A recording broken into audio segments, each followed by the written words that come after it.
Three terrifying beings with huge horns, pointed ears, black wings, and red skin are called demons. They're known as horrific creatures that corrupt humans and turn them evil. But real demons are different from the stories. They live hidden among humans, feeding on human desires. They evolve into beautiful, charming, charismatic beings, so they can draw out those desires even better. Some even suspect any random person on the street could be a demon. Where among an ordinary crowd, one man reveals glowing red eyes. On a subway train, the passengers ride calmly, absorbed in their phones. Teens in school uniforms laugh and swear as someone says the world is full of demons. He holds up a sign claiming many people are consumed by sinful desires. A seated man listens with growing impatience as a voice on the phone asks if they should look for someone who had an accident last night. He says there's no need because he'll take the subway instead. When the caller says they're worried about him, he hangs up. The train stays calm as someone notes that Shin sometimes takes public transit to work. His ability is a problem in crowded places, but he needs these situations to remember who he is. He mutters that this really isn't his lucky day while an old man yells at him. Other passengers watch and whisper that the man in the suit really is handsome. Annoyed, the dark-haired man says the old man is drawing way too much attention to them, needlessly bothering the fair-skinned man with that loud voice. Shin stands, grumbling that he should call Chian, when a brown-haired woman suddenly asks if he's okay. He answers with a malicious smile, his red eyes sharp with irritation. He tells her to mind her own business. Then he wonders why every irritating thing had to happen to him today. The woman asks one last time if he's okay before turning away, and the crazy old man snaps, asking who the hell she is. As he reaches out to grab her from the back, someone catches his arm. The old man screams in pain as the irritated young man twists his arm and glares at the brown-haired woman, who looks confused by the sudden cry. With frightening red eyes, the young man asks what she just said. Confused, she says she only asked if he was really okay, while he keeps crushing the old man's wrist. He doesn't answer, just stares. Nervous, the woman avoids his gaze and starts speaking again. Then he turns his head, suddenly realizing he'd been staring too long without noticing. His uneasy red eyes return to the woman as she tries once more to speak. This time, she asks if he could let go of the crazy old man's arm. In disbelief, his eyes shift purple as he asks what she just said. Holding his full attention now, the woman repeats that he should release the old man, who's still screaming in agony. He asks why, since the man was attacking her, and she says violence shouldn't answer more violence. His commanding eyes turn red again when she thanks him for helping, but still asks him to let the old man go. He only stares at her, and she meets it with those beautiful brown eyes. At last, the young man lets go of the old man's arm, saying the woman wasn't lying. Grimacing, the old man finally pulls his arm free. Smiling brightly, the woman thanks the man in front of her. Still staring, he asks her to answer one question, but two guards cut him off, pointing at him. They were standing behind the crazy old man. Angry, the guards say they saw everything on the recordings after getting a complaint. They tell the old man to leave the car while the young man looks at the woman who's smiling as she uses her phone. Then she notices him staring. She repeats that she's against violence, then shows the guards the complaint she filed, making it clear she never meant to let the crazy old man go unpunished. The man only stares at her, completely unable to understand that smiling woman, then glances back as the guards drag the old man out. The old man still insists he's the victim, showing off the injury the young man gave him and pointing at him while whining that he tried to break his wrist. But the young man only stares as someone explains his eyes have a special power. Whoever looks into them, no matter who they are, falls in love with him, and the crazy old man was no exception, once he looked. The young man coldly says he really will break his wrist if he says one more thing. As the guards haul the crazy man away, he still invites the dark-haired young man out for tea. Then the train doors close. The young man tenses, annoyed that he needed to get off at the station but missed it because of all this. Outside, the city is already busy early in the morning. Sunlight falls across a plastic surgery building. Inside, a light-haired young man smiles charmingly and says someone is late. The dark-haired young man only stares at him as he says he rescheduled his appointment. They hold each other's gaze while the brown-haired man waits for an answer. But the black-haired young man just tells him to find someone. The brown-eyed man complains that Mayon would be better at that, then asks who he's supposed to find. Already irritated, the dark-haired young man imagines exactly how Mayon would react to that request. In a threatening tone, he says, Mayon must never hear about this. That only earns him a flood of questions about the woman, none of which he can answer. All he can say is that he met her on the subway that morning, and that's all he knows. When he's asked what she looked like, he can't answer that either. The light-haired man, stunned, asks why he'd want to find someone he can't even remember. The young man simply says there's something he needs to confirm. As he opens a room full of computers, he complains that it doesn't matter whether he remembers her face or not, because if they meet again just as he steps inside the room, the brown-haired woman is standing there, staring at him open-mouthed. Shocked, he stares back at the very woman he was just trying to find. He says that even without remembering her appearance, he'd recognize her instantly while staring at the woman in pink before him.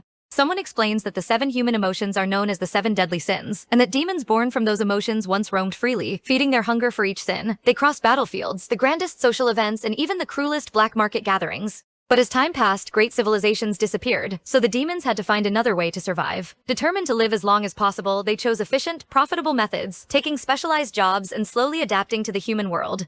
Pale hands close a door as 2 employees greet Dr. Kim. The women ask if Doctor is heading to the break room. Smitten, they keep chatting with Doctor about where they should eat. He simply wishes them a good lunch, and the enchanted employees thank him. The break room is where several demons gather to feed on human desires. And someone announces an arrival in the room, where 3 handsome demons are drinking blood from bags. Dr. Kim takes in the mess and complains that he told the demons to clean up after eating. Shin Mayun, a red-haired demon who feeds on greed, apologizes while typing on his phone. A dark-haired man hands over an empty blood bag and asks where the dark-haired young man is, and gets told he's in the middle of a consultation. Yubi-tan, a demon who consumes envy, says he heard that man took the subway. As another bag is opened, someone asks why he was taking the subway again, remembering how they had to retrieve him last time because a crowd surrounded him, while blood is poured into a white cup. Kim Ji-yoon, a demon of gluttony, drinks from the cup and says he doesn't think so. The red-haired demon drinks straight from the bag and laments that the man in consultation can't stand the sight of blood. Then they complain it's already been 2 years. Lee Jong-won, a blonde demon who feeds on wrath, sucks on a lollipop and asks if there's any cure for that. Someone asks Lee how a cure like that could possibly exist. Then an argument breaks out after the insult the red-haired demon throws at the blonde one, spilling blood all over the Leviathan's clothes while he looks bored by the whole thing, and Kim Ji-yoon wishes there really were a fix for this situation. Meanwhile, the brown-haired woman nervously stares at something in front of her, a surgery plan at a plastic surgery clinic. The dark-haired man the others were discussing sits on a menacing throne, staring ahead. He's a demon who feeds on pride, smiling maliciously. But now, serious in a white coat, Park Hyun-shin studies what's in front of him. It's the nervous girl he met earlier on the subway. The demon asks the beautiful woman her name, and Ju-in nervously answers, only then realizing he's a doctor. The silence between them drags on, and the girl can't help thinking this profession doesn't suit him at all. Lucifer grows irritated, though the beautiful woman has no idea why. With frightening eyes, the doctor asks what breast size she wants. Flustered, she says she'd like a D cup. The man answers with a beautiful, sarcastic smile and says she should consider going smaller. Offended, the woman questions the demon doctor's ability. The two just lock eyes, openly challenging each other. Annoyed, the dark-haired man complains that she's been insulting him since they met. Confused, the woman asks what he means and what's going on, but the doctor only glares at her. He thinks back to what happened earlier and how she hadn't reacted the way he expected. Why hadn't his eyes affected her, or his words shaken her at all? She wasn't even a demon, so how could she do that? He keeps staring at her, unable to make sense of it. Then the doctor finally gets her attention by asking why she'd said that to him earlier. She asks what question he means, and then remembers.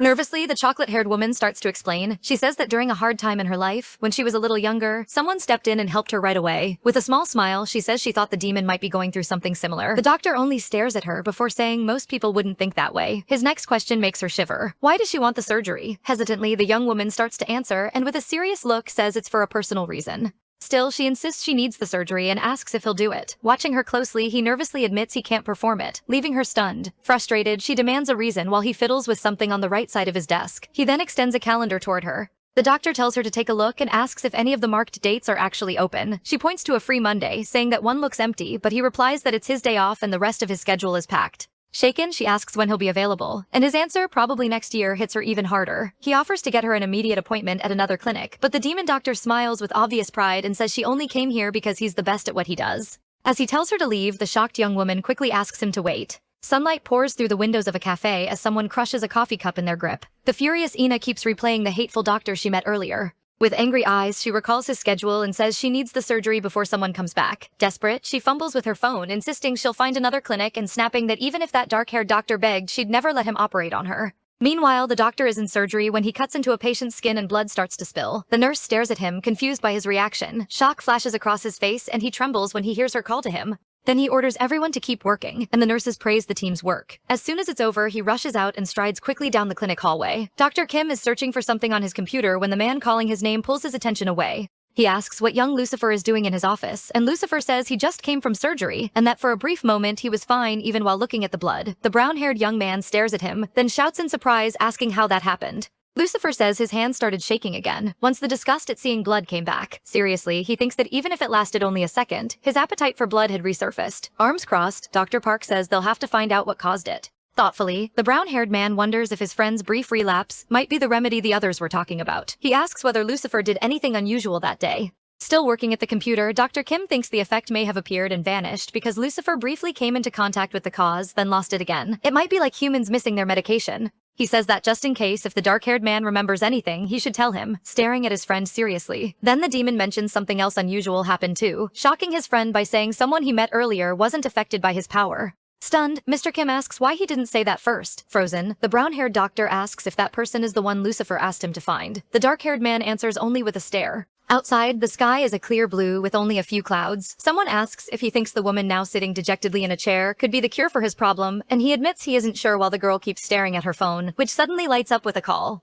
As the dark-haired man says he'll find out whether the cure is that pretty brown-haired girl in pink, the same girl now wearing a doubtful expression under his dark stare, he notes that she's dressed exactly like she was on her last visit to the clinic. While listening to her explain, he slips a hand into his pocket, where something red glows. The red light comes from a beautiful necklace, an oval red stone set in silver ornaments framing the pendant. The woman questions what he said while he wonders if the cause might be her voice. He says he has something to tell her, while thinking it isn't her perfume either, but she gets annoyed when all he says is that she seems awfully eager to have the surgery. Insulted, she snaps at him, fiercely asking if he's just playing with her. She gets even more irritated when she realizes he isn't really listening, though he insists he is, and then surprises her. The beautiful girl finds herself staring at the red necklace in front of her. Her eyes light up as she says the jewel reminds her of blood. The pendant hangs between the young demon's red eyes. Drawn in, she stares at it intently, and ends up very close to him, then jerks back when she realizes how close she is. She asks what the necklace has to do with any of this. He realizes he's found the cause. It's the eyes of the woman in front of him. As the necklace shatters between his fingers, he says he doesn't know why, but he can figure that out later. Irritated, she asks if he called her there just to stare at a necklace.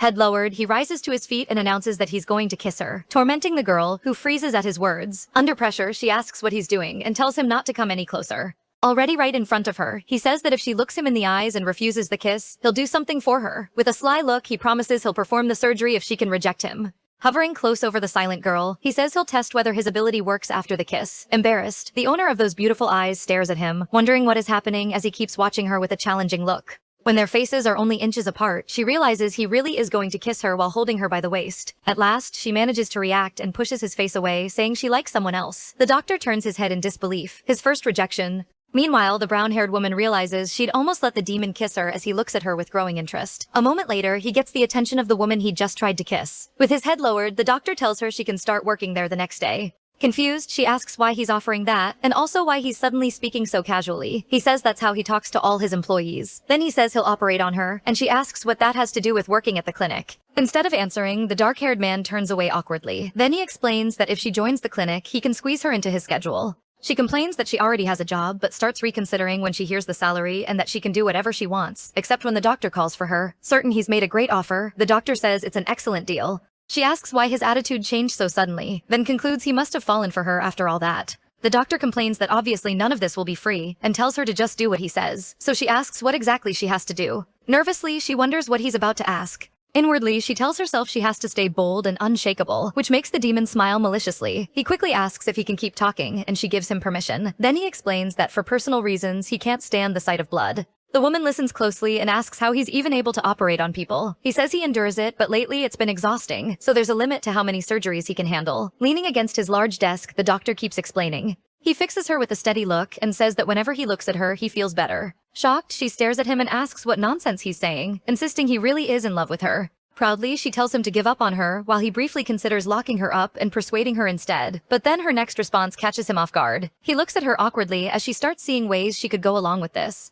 Then young Lucifer points out that she just said she didn't believe him. Awkwardly, she searches for something to say. Hand behind her ear, the young woman finally says it seems like he really does need her help. The word help leaves the doctor staring at her in shock. He gritted his teeth in anger. Then the young woman held out her hand, saying she'd stay under his care until the surgery. But the doctor stood up and ignored her. He only glanced back to say her hours started at 9 a.m. Left alone in the fancy room, she could only stare awkwardly. She questioned the man's behavior, unable to understand it. The sun shone through the large clinic windows again. A smiling employee asked about her schedule. The choppet-haired woman couldn't answer, so the young woman announced she was Dr. Park's new assistant. The employee looked at her with clear disdain. Suspicious, the curly-haired woman asked about that look, and the employee told her to follow. At the door, the employee knocked and announced Miss Juina. Still smiling brightly, she opened the door and led the young woman in. Inside was a handsome doctor, seated and working at his computer. With his attention fixed on the screen, the girl with beautiful eyes just stared at him. When he told the other woman to get back to work, the dark-haired employee shot the brown-haired girl a glare and left. That only left the dark-haired woman wondering why she'd looked at her like that.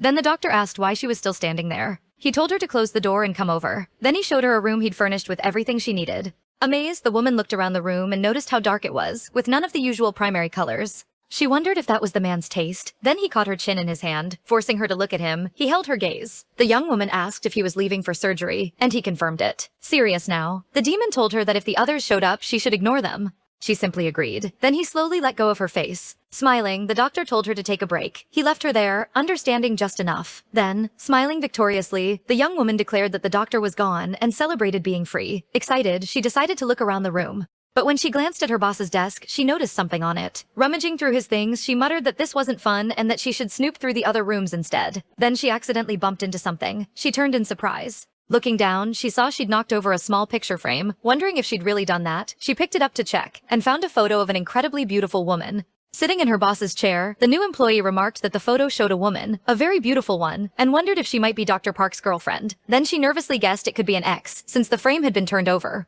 Too busy figuring out how to put it back, she didn't notice someone behind her. The man behind her smiled. Then he told her the photo had originally been face down, and relieved, she thanked him. But when she saw the red-haired man standing there, she froze. Desperate, she cursed and immediately demanded to know who he was. She nervously stared at Dr. Mayan, who looked at her curiously and said, "So it's her." Not understanding, she stared back as he called her the so-called remedy. The redhead introduced himself as a doctor at the clinic, while the young woman eyed him suspiciously. Nervously, the beautiful brown-haired woman introduced herself too. After holding out his hand for a while, the doctor asked if they were going to shake hands. When their hands met, a red aura spread from the young man. Not understanding, the young woman stared at their joined hands and then looked up into the demon's eyes. That red-eyed man, Shine Mayan, was a mammon, a demon of greed. Every demon species feeds on a different emotion and seduces humans in its own way. A mammon uses his hands. That means any human who touches them becomes captivated by him. Age and gender don't matter, it works on everyone. So to the red-haired demon, humans were nothing but replaceable objects. And yet the redhead looked shocked by what he saw. He looked ahead and saw two demons crouched by a door, eavesdropping on whoever was inside. He questioned what they were doing, and both of them shivered.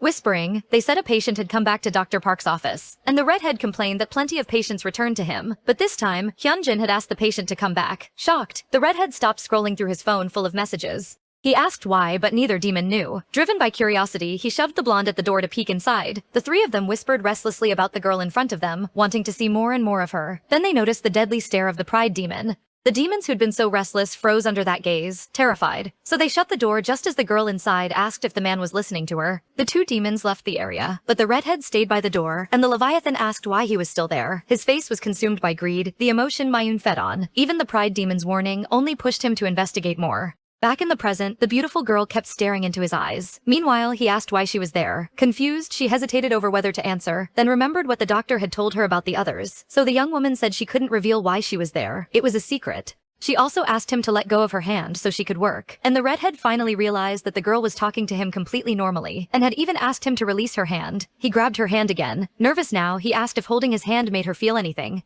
Thinking how embarrassing this was, he pressed on. Was her heart racing, tightening, or were her eyes any different? She just stared at him, then finally answered that she wasn't very religious, and she was sorry. Stunned, the redhead could only wonder what the hell the pride demon had brought into the clinic. And that's when the operation began, the so-called operation to seduce Jutmaina. The first challenger was the demon Bitan, Leviathan of Envy, who seduced through his voice, even with tiny sounds. But young Aina only looked doubtful at his opening words. When she asked if that weird sound was all he had to say, Bitan, the Leviathan demon of envy, failed miserably. The second challenger was the demon Lee Satan of wrath, who seduced through cuteness. At first his charm seemed to win the protagonist over, but then she asked if he was in elementary school, and the man felt insulted. Jane 1 failed just as badly and stormed out furious, dragged away by the demon of envy. The third challenger was the demon Kim Beelzebub of gluttony, who seduced through pheromones. It didn't work on the young woman though, because she couldn't stand strong smells. Jae-yoon was defeated miserably. The noise got loud, and then a man appeared outside the room. A voice asked what the boys were trying again, while greed still held the young woman's hand. Leaning against the door, the great demon of pride looked at everyone inside. With a deadly stare, he asked how long these doctors had been entering and leaving his office while he was gone.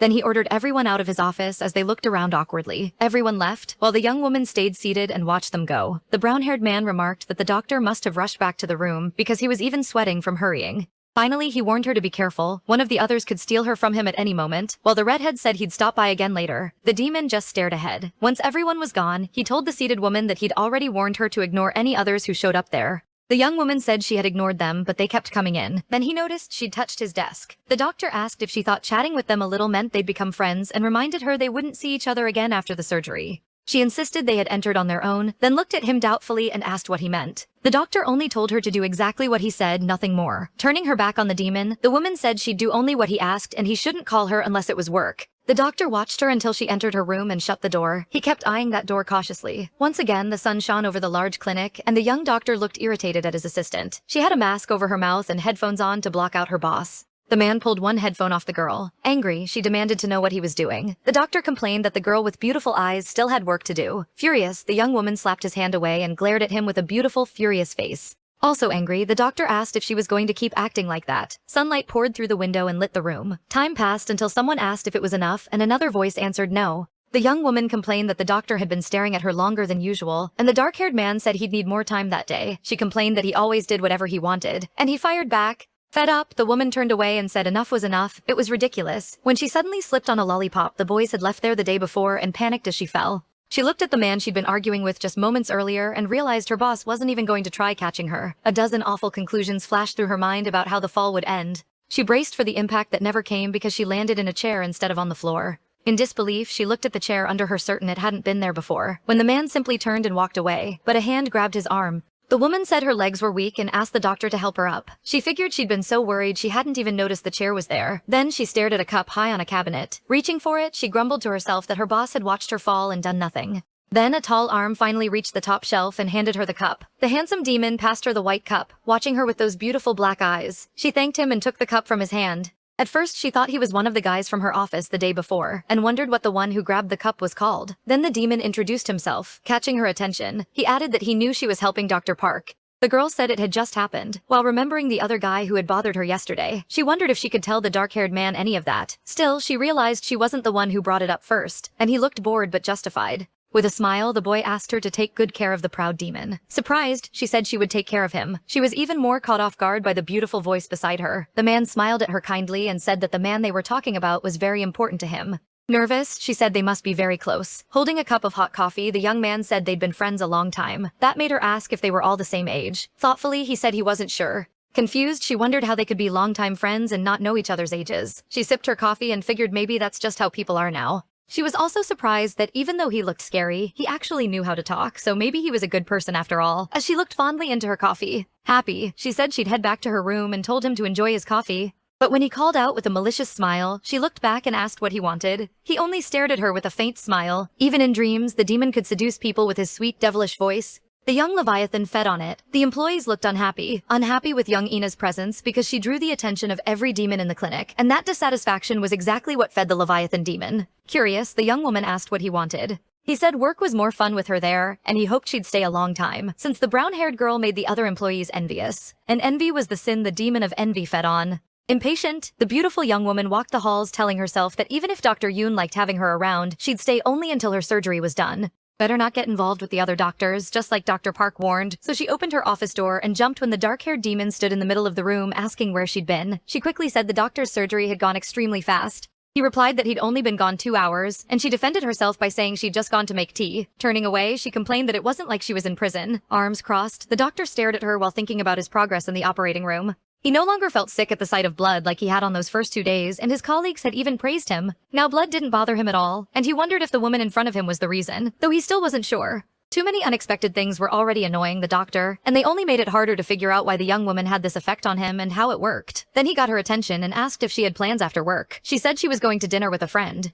Her boss told her to cancel it, and she stared at him in disbelief, asking why. He said the two of them needed to go somewhere. Then she was told that place was the young doctor's house, and in shock she asked where they were going, unable to believe he meant his house. Then she demanded to know why the hell she'd go to her boss's house, and he said he needed to test something. The word test made her freeze as she imagined something perverse. She asked what kind of experiment it was and why it couldn't be done at the clinic. But he got irritated and said it couldn't be done there. She kept pushing, and the two started arguing over going to his house. Then she reminded him she was only supposed to do the work he assigned, and that even if she was his employee, he couldn't drag her to his house whenever he wanted. She shrugged at her boss, but then the man stopped her by asking her please to help him. She turned back and asked what she'd just heard. Had he really just asked for her help? The demon only stared at her, and she stared right back. Then she turned away and ran a hand through her hair, exhausted. When she faced him again, she looked irritated and told him he'd better do a good job on her surgery, while he simply stared back. In the end, she agreed to go to his by sunset. Cars crowded the road, causing a massive traffic jam. Someone typed a flimsy excuse into their phone, saying their grandmother suddenly wasn't feeling well to cancel a dinner appointment. She apologized in her head to both her friend and her poor grandmother for using her in the lie, then stared incredulously at the man sitting beside her.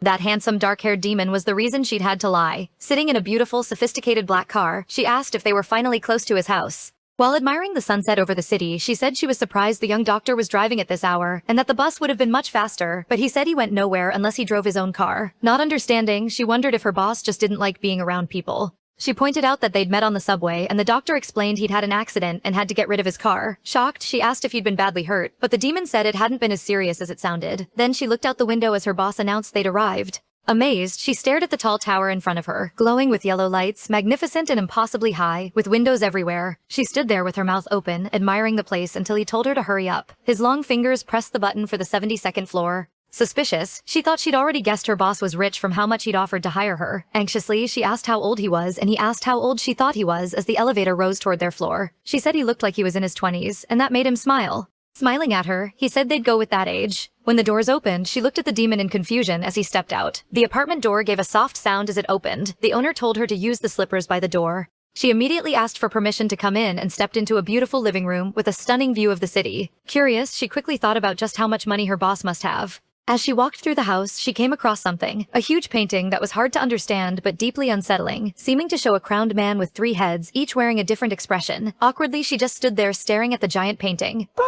The proud demon in front of her said it depicted the devil Dante described in his poems. The young woman asked what he meant. As the curtains fluttered in the strong wind from the window, he said he meant Lucifer, also known as the king of demons, once God's most beautiful angel, and the one he trusted most. But one day Lucifer's heart turned evil, and he came to believe he was better than God and could take his throne. That brought down God's wrath, and Lucifer was cast out of heaven and fell into hell. Certain of himself, Lucifer looked at the young woman in front of him with a faint smile on his face. Not understanding, she stared back in confusion, which only made her more nervous. So she quickly asked if she could get a glass of water from the kitchen. The fancy filter filled the white cup while she waited. As she drank, she muttered that she hadn't seen anything suspicious around the house. Still nervous, she remembered the young demon saying he felt good seeing blood when he looked into her eyes. Standing in the kitchen, she thought about the frightening painting in the living room and felt that something was off, shivering at the idea that her boss might be a demon worshipper. When she returned to the living room and announced herself, the demon was no longer there. He was in the bathroom, staring tensely at a sink full of blood. He seemed startled to hear his assistant call for him again. Then he told the young woman to come to him. A moment later, she was shocked to realize her boss was in the bathroom, calling her inside. With her small feet swallowed by the man's huge slippers, she stopped in front of the bathroom and announced that she was going to open the door.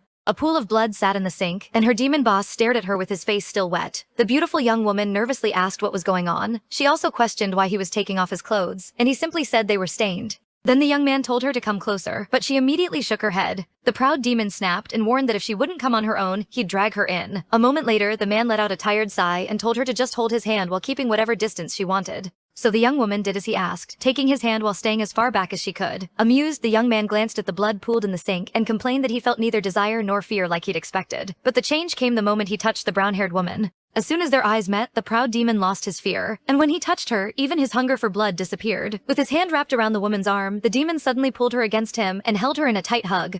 His eyes turned red as he wondered what would happen if they went beyond simple touches. Almost at once, the young woman shoved him away and backed off from the demon. Furious, she glared at him and demanded to know why he'd suddenly pulled her close. Without meeting her eyes, the doctor ended the night by saying the experiment was over. She just stared at him, completely lost. Still irritated and confused by her boss, the young woman turned away. When he asked where she was going, she quickly said home. If the experiment was over, she was leaving. The doctor looked at her and said he'd take her home. Embarrassed, the young woman said she could just take the subway, then wondered to herself why the doctor was suddenly being so nice. But the demon only stood there and watched her leave. Early the next morning at the medical clinic, the red-haired doctor greeted someone with a bright smile, clearly in a good mood. Suspicious, the young woman stared at the redhead in front of her and asked if he didn't have work to do, only for him to say he'd already finished everything. Tilting her head slightly, she looked over at the young doctor sitting in his usual chair, complaining that he hadn't bothered her at all since the night before. When the young doctor got up to leave, the redhead asked where he was going and offered to come too, saying he had something to tell him. But before he could go, the brown-haired young woman grabbed his hand and asked him to wait. Not understanding, the redhead simply stared at her as she pulled him by the hand. For a moment, the two just looked at each other.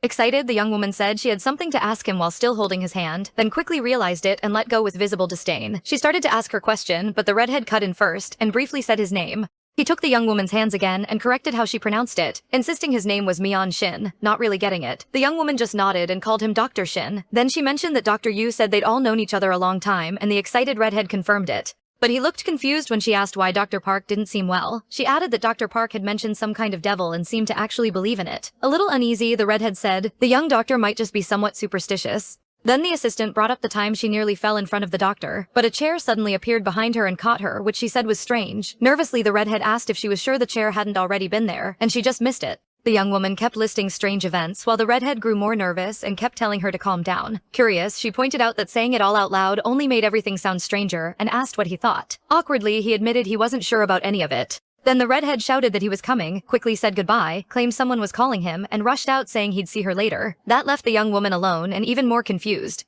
Now in the women's bathroom, the woman, still in disbelief, questioned why everyone had been acting so strange when suddenly she decided she'd ask the redhead again next time, right as she heard someone talking. 2 employees were complaining in the bathroom, grumbling that someone must have it easy working at the clinic. Impatient, the young woman huffed, assuming her co-workers were just gossiping about someone else. She silently wished luck to whoever they meant, until one woman remarked that the girl only hung around the doctors, and that made her freeze. She'd just heard her own name and realized they were talking about her. One woman complained in disbelief that one of the doctors had left the young woman's room so early. The young woman was suddenly reminded of all the gossip she'd heard about herself back in elementary school, remembering 2 boys in her classroom who had formed their own little group just to talk about her. Those students were always whispering behind other people's backs. As one employee put on bright red lipstick, she said she'd heard the young woman only got the job through connections. Head lowered, the young woman remembered how people at school used to tear others down just to make them feel small. Then, from inside the stall, the brown-haired young woman kicked the bathroom door hard, startling the employees. It mirrored her elementary school memory, when she'd thrown a book at the kids gossiping about her, asking if they were done yet because she was never the type to just cry and take it. She stepped out and walked straight toward the women who had been talking about her. Confidently, the young brunette asked if she could join the conversation the 3 were having. On the other side of the door, someone smiled when they heard her say that. 2 demon doctors had been listening to everything from outside. Excited, the blondes cheered on the brewing fight. The dark-haired one was a Leviathan, and the blonde a Satan. The reason those 2 were always together, despite being different species, was that they fed on envy and wrath. In a game, someone had taken first place, and the chat immediately filled with spiteful comments. The blonde smiled at the messages. Satisfied, envy turns into wrath, and that's why their species had stayed close so long. And this time was no different. Since young Ina appeared, envy and wrath at the clinic had never been higher. Out of all the demons, the blonde and the dark-haired one were the most eager to see those emotions finally explode. Nervously, one of the women tried to explain herself to the brown-haired young woman. But the woman with the red lipstick insisted she hadn't said anything wrong, claiming it was true the girl hadn't been officially hired at the clinic and only got in because of Dr. Park, which irritated the young woman as she fired back at the insults in her head. The young woman tightened her grip on her yellow phone and quickly walked up behind the woman who still had her back turned. Right behind her, she called the woman's name and angrily asked if she was finally done talking. Startled, the short-haired woman recoiled from the young woman behind her. Disturbed, the young woman demanded to know if the employee really thought she liked Mr. Park, then thrust out her phone for all 3 women to see and showed them something that left them stunned. On the screen was a photo of a handsome man at the beach, and the girl said he was handsome. Then they saw a full-body photo and noticed how tall he was. Ju Hyun Kang was a model becoming famous around the world. Smiling, the young woman said the man in the photos was exactly her type, shocking the other 3. Then she asked the woman with the red lipstick what she thought of him, while showing more of the photos. The woman admitted the young man was beautiful, and the curly-haired woman agreed, even shaking her hand and praising her taste. Still smiling, the brunette asked if they wanted to see more photos of him, then left the bathroom after handing the women a small piece of paper. The 3 stayed by the door where the woman they'd been mocking just minutes ago had walked out, now wondering if they'd completely misunderstood her. Enchanted, one of the employees asked what the handsome model's name was. The black-haired woman, still confused, said that young Ina really was a strange person. Not understanding it either, the handsome blonde commented that the 3 employees' wrath had vanished. The other added that the envy had disappeared too. Tired, the young woman let out a huff as she left the bathroom. Then she looked up and saw a tall man in a white coat ahead of her. Dr. Park looked at her with bored eyes and asked why she hadn't just run away from the employees. Only then did the young woman realize he'd heard the whole conversation. Seriously, the doctor said he was the only one who had hired her, and that she hadn't seduced him. Awkwardly, the brown-haired young woman started explaining herself, saying the rumors going around the clinic could affect the young doctor, while he only watched and listened. He thought to himself that the young woman was worrying about him again, then wondered who was really supposed to be worried about whom. Her boss then said she now had permission to leave. The young woman entered the room but noticed something inside. The same 2 doctors from the day before were there, staring at her once they noticed her. Smiling, they brought up what had happened earlier. With clear disdain, she asked if they'd heard about that too. They told her to handle the employees herself if it happened again, but none of the devils expected that one incident would become the beginning of everything. The redhead complained that he was starving. When Ina told him to go eat something, the man blankly said he couldn't eat because of the beautiful woman in front of him, leaving her confused. After that incident, all the rumors about the young woman in the company died down. Later, 2 employees started talking about the young assistant again, but the short-haired woman cut in and clarified that nothing was going on between the assistant and the doctors, and that talking behind people's backs like that wasn't right. That immediately made the 2 women feel bad about what they'd said. In the end, that incident disrupted the negative emotions spreading through the clinic, and wiped those feelings out of the place completely. The young woman went back to work, and when she passed reception, she caught the employee's attention. The receptionist called out to her, then greeted her with a bright smile and wished her a good day. At first, the young woman didn't react, but then she smiled back, genuinely happy, and with that, the last of the negative social emotions vanished from the clinic. That was exactly why the devils were starving. Shocked, the redhead couldn't believe even greed had disappeared from the place, and he complained about being hungry again. Then the brown-haired young woman caught his attention by asking if they'd cut the doctor's salary to pay hers. The redhead huffed in disbelief at the idea, then lit up, realizing she was worried about his salary and happily said he could just eat her instead, only to be met with a fierce glare for that comment. Immediately scared, he insisted he wouldn't after noticing the furious doctor at the door watching everything. Head lowered, he announced he was leaving the office. Startled by Dr. Lucifer's return, the blonde demon blurted out that he was starving, earning looks from the other demons. Then he pointed at Shun on the floor, saying the demon was already half dead. Holding a blood bag, Shun said he was at his limit. Even blood tasted like nothing now. Desperate, the blonde shouted that the devils had to act and do something. Tired, the sensible dark-haired one asked what they were supposed to do when things had been like this ever since that incident. Biting his lollipop hard, the demon of wrath said there was one thing they could do. Inspired, the young blonde looked ahead and declared it was time to make a move. Under a bright sky streaked with white clouds, someone stepped out of a red car in black leather boots. The four demons looked ahead, clearly excited by what they saw. The redhead said it had been a while since they'd gone to a movie, while someone else told them to hurry because he was hungry. But then something else caught the men's attention. He asked why they were driving when the place was only 10 minutes away on foot. Certain of himself, Mammon complained that the four of them were too handsome, and walking there would draw too much attention. The young woman shot back impatiently at that comment. Then the handsome demon Lucifer stepped out of the car with absurd charm. Later, seated in a dark place, the redhead thanked someone, then complained that someone was spilling the drink. Already flushed from alcohol, Intoy, just as red in the face, said they should order even more drinks. Then she noticed something on the black table covered with food. Also flushed, the redhead asked for a second to finish his drink, but quickly realized it wasn't on the table anymore. He asked where the drink Beelzebub had made for him had gone, and when someone hiccuped and said they had set it there, the demons noticed something was off. The young woman was acting strangely, and when they asked if she'd drunk what Beelzebub made, she just asked for another round, obviously drunk. Suddenly, Jae-yoon was slammed against the gray wall. Looking up, he found Lucifer in front of him, fury blazing in his eyes as he demanded the antidote. Nervous, the brown-haired Beelzebub said his power only let him make the drinks. There was no antidote, and Demon Park knew that. Jae-yoon was a demon who seduced people with pheromones, and he could inject those pheromones into liquids through his hands. So when humans drank them, they reacted as if they'd taken a furfant. But for a demon, it was basically just alcohol, without effects that strong. Someone in black sprinted up the gray stairs. Demon Park stared ahead, visibly tense. When he looked up slightly, he saw an open door marked emergency exit. He rushed through it and looked ahead again, and there was the curly brown-haired young woman, cheeks flushed and smiling from the extra strong drink. Still smiling, she asked how he'd figured out she was there. Angry, fists clenched, he reminded the drunk woman he'd warned she'd pay if he caught her ordering, and told her to come down from where she was, but he was cut off at once when she threw her arms around him, smiling beautifully. Caught off guard, the demon froze and simply let the small drunk woman cling to him. Then he slipped one arm around her, almost returning the hug. Sniffing him, the young woman murmured that he'd come from so far away just to see her. Eyes shining, the drunk girl looked up at his face and called him Jahan, then hugged the demon again, whose real name was Hyun Shin. In a sophisticated room overlooking the Eiffel Tower, a black-haired man fiddled with his phone. He had piercings in his ear, an X tattoo just below it, and a white shirt on as he texted asking what Ina was doing, and complaining she still hadn't answered even though it was already morning in Korea. After setting the phone down, he lay on the couch, realizing she wasn't even sleeping at her friend's house. Then his phone vibrated with a notification. He grabbed it at once, ignoring the drink on the coffee table and the gorgeous tower view.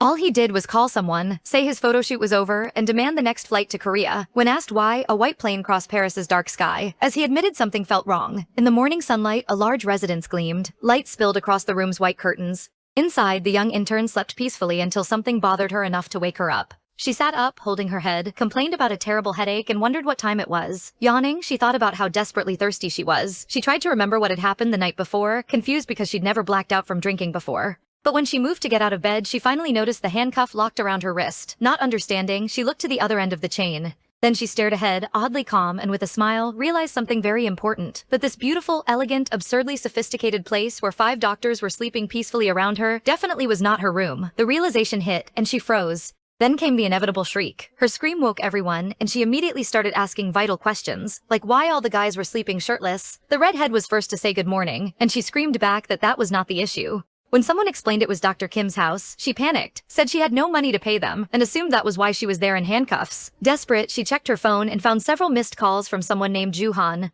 Alarmed, she looked at the person sleeping beside her and finally focused on her boss, whose face looked utterly exhausted. Then he ordered that from now on she was never going out drinking again. She was stunned and didn't understand why, especially with her memory still foggy. So she asked if she'd done something wrong, while the demon looked at her with a saddened expression. He remembered the moment she'd called him by someone else's name, and the memory left him staring in disbelief. Then he remembered their first meeting, when she'd rejected his kiss because she already liked another man. Clinging to him, the woman had asked if the man she was waiting for had come to pick her up, and the demon holding her had gritted his teeth in anger. But then he calmed himself and simply hugged her back, telling her yes. After that, the demon asked if they could go home. Then he lifted the now peacefully sleeping woman into his arms. The other demons came over, asking where she'd been and how Lucifer had found her. When the doctor asked where she lived, no one knew. As they argued over where to take her, Demon Park stayed quiet, listening, then seemed to get an idea and suggested they bring her to Beelzebub's house. Back in the present, the young woman awkwardly looked at her boss lying beside her and admitted she remembered nothing after she started drinking. But she began to tremble when someone said she'd caused a huge scene.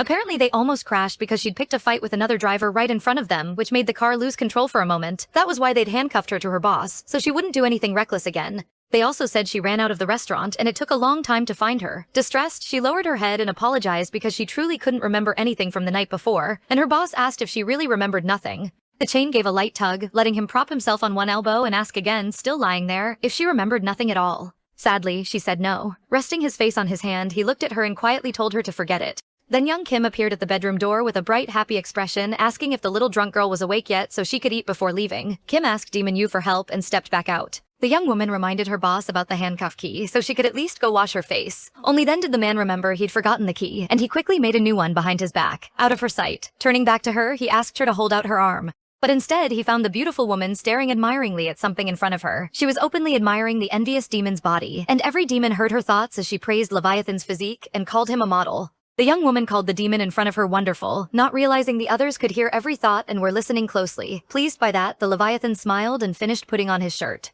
Still staring at him like she was enchanted, she finally answered when the demon called her. He then asked what she wanted to eat that morning. Lucifer could barely contain his rage, and in his fury, he easily snapped the key. The young woman told Leviathan she'd cook instead, leaving the redhead stunned while the dark-haired man looked even more pleased. Excited, the young woman suddenly remembered the key, but her bright expression vanished when her boss said he didn't have one. He even held up his large white hand, completely empty. With an innocent look, he complained that the key from earlier had somehow disappeared. Terrified, the brown-haired woman stared at him, now stuck to a boss who claimed he'd lost the key. Smiling, he said there was no fix, so they'd stay like that until the end of the day. The brown-haired woman in white asked her boss to wait outside when she went into a room, cursing every name she could think of under her breath. The boss took his place right in front of the door, while she tried to get farther from it, hoping to at least reach the products on the bathroom sink. She stretched as far as possible for a small beige bottle. When she finally grabbed it, she celebrated, but the bottle slipped and fell to the bathroom floor beyond where the chain would let her reach. The door the man had been waiting by opened, and irritated, she called the demon inside. Together with her boss, she moved closer so they could pick it up from the floor, and this time she finally managed to reach it. Amazed, she celebrated the victory with a huge smile. Turning to the demon, she proudly said she'd gotten the exfoliant, so now he could leave.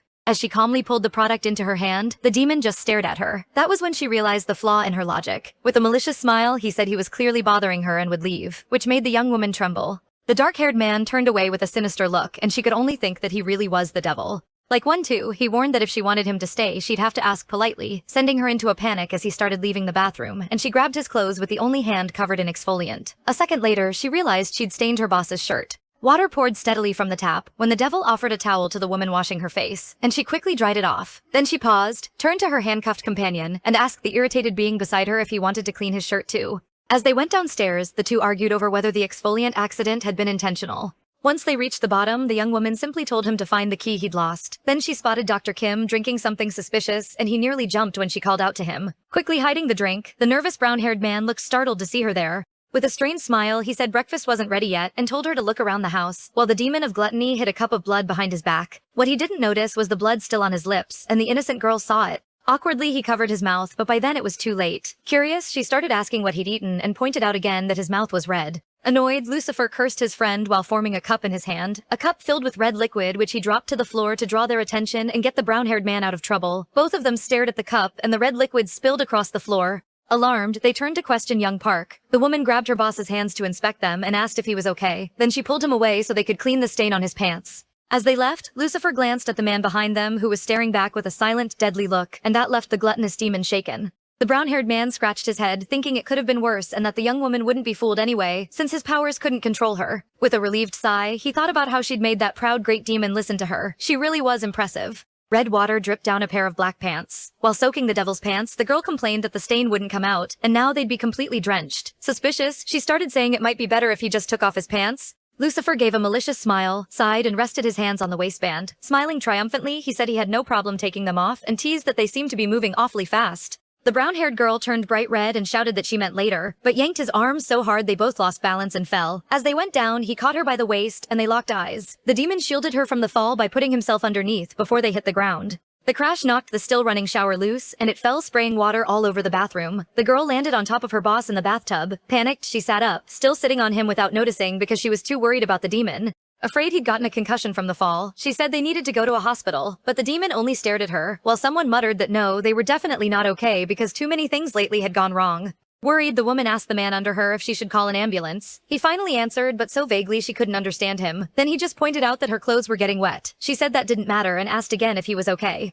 The man said he wasn't sure, while she kept a hand on his chest, and admitted he honestly didn't know if he was okay at that moment. A little later, he had to wait outside again while the protagonist changed. He asked if she was done, and she answered that she wasn't because the clothes were huge, while Hyunshin explained they were the smallest they could find. Until her own clothes dried, she'd have to wear those. So after a while, Ina finally came out in casual clothes and asked if he was sure he didn't need a hospital after that fall. He said he wasn't sure his head still hurt. Maybe he should make sure it wasn't a brain hemorrhage or something. That shocked the protagonist, so she asked him to let her check, or better yet, they should just go to the hospital to be safe. Ina stepped closer to touch his head, saying it was all her fault since she'd been causing him trouble since the day before. So she should pay for his treatment or do whatever he wanted, which immediately caught Hyunshin's attention. He suggested she should do the next 5 things he asked without complaining, and she looked away because 5 sounded like too much. But he pressed her, reminding her she'd said she was worried, and Yuna only stammered that yes, but it still felt excessive. Then Hyunshin touched his head again and groaned in pain as if he really had been badly hurt because of her. Meanwhile, a voice called out that the food was ready, and Hyunshin started walking off with a smug smile as Ina reluctantly agreed as long as they went to the hospital first. They reached the kitchen where Yoon guided them to sit down and eat.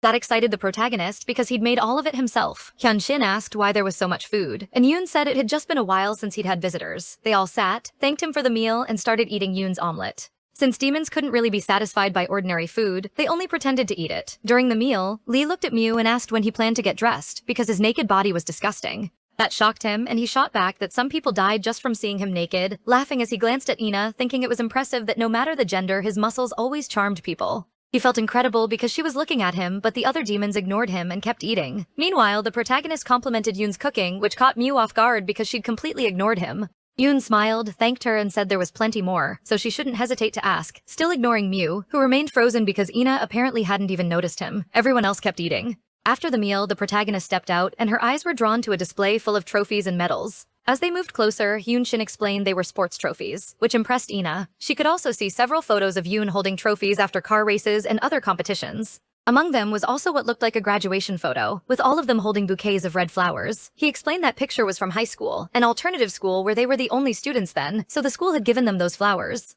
That made the protagonist remember asking Yubitan if they were the same age, and him not knowing how to answer, which left her confused. She wondered why Yubitan had said he didn't know the others' ages. So she turned to ask Hyunshin about it, when suddenly a cat appeared carrying a key, instantly grabbing her attention. Then Lee started shouting that this was the thief who'd stolen the keys. In truth, Lee had drawn the cat there himself to stop the protagonist from pushing a dangerous topic that might raise suspicion. He walked over to the cat and scolded it for stealing other people's keys. Since Lee could communicate with animals, talking to it came easily. A little later, Ina sighed in relief. They'd gotten the keys back after all that worry. As they headed for the door, the protagonist asked him to remove the handcuffs because they were driving her crazy, hoping Hyunjin would finally take them off. When she held out her hand, he remembered her hugging him the night before, and asked if had it been him last night, she would have done the same. That threw her off until Hyunjin slowly took off the handcuffs and held her hand, reminding her his name was Park Hyunjin. She wasn't supposed to mistake him for anyone else. Back in his office at the clinic, Hyunjin couldn't stop thinking about how much attention the protagonist gave other men, whether it was the mysterious Johan or any of the other demons, while she kept pushing him away and refusing to get close.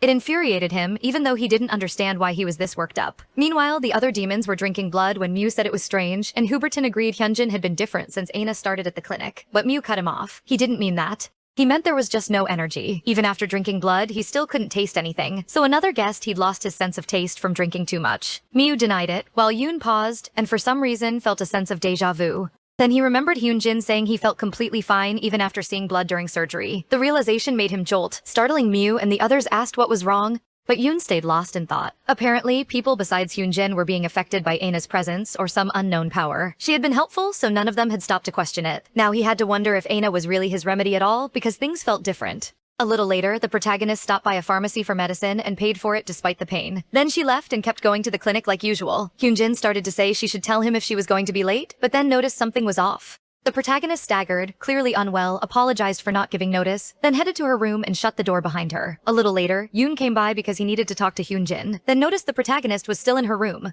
He went over and asked what happened to her arm since there was a bandage near her wrist. She said she'd scraped it on the table, it bled, and now it had healed. And though Yoon knew that wasn't true, he only said it was a relief. Then Hyunjin asked what he wanted. Yoon said it was about the clinic, so they went to the break room where the others were waiting. Once everyone had gathered at Yoon's, he said Mew had drunk blood that morning and couldn't taste anything. He thought the reason had something to do with Ina. After a brief tense pause, Yoonjin admitted that might be true. Depending on how much contact they had with her, their immunity to blood increased, along with how long it lasted. Miyu was stunned by the word contact since he thought he only wanted to keep looking at her, but apparently it wasn't just him. Hyunjin shot him a hard look and threatened him, but he wasn't even fully aware of the whole situation anyway. Hyun insisted they should have noticed this much earlier, especially the smell of Ina's blood. But Hyunjin didn't understand any of that, which surprised Yoon because he hadn't even noticed the room was filled with the smell of blood. When Yoon came in earlier, it was obvious a tiny scratch on her arm couldn't have caused her condition. Yubitan agreed he'd noticed it too, shocking Mew, who hadn't realized anything, and said it must be that time of the month, which surprised Yoon and Mew that he knew that. Lee explained he'd seen Ina leaving the pharmacy that morning with medicine.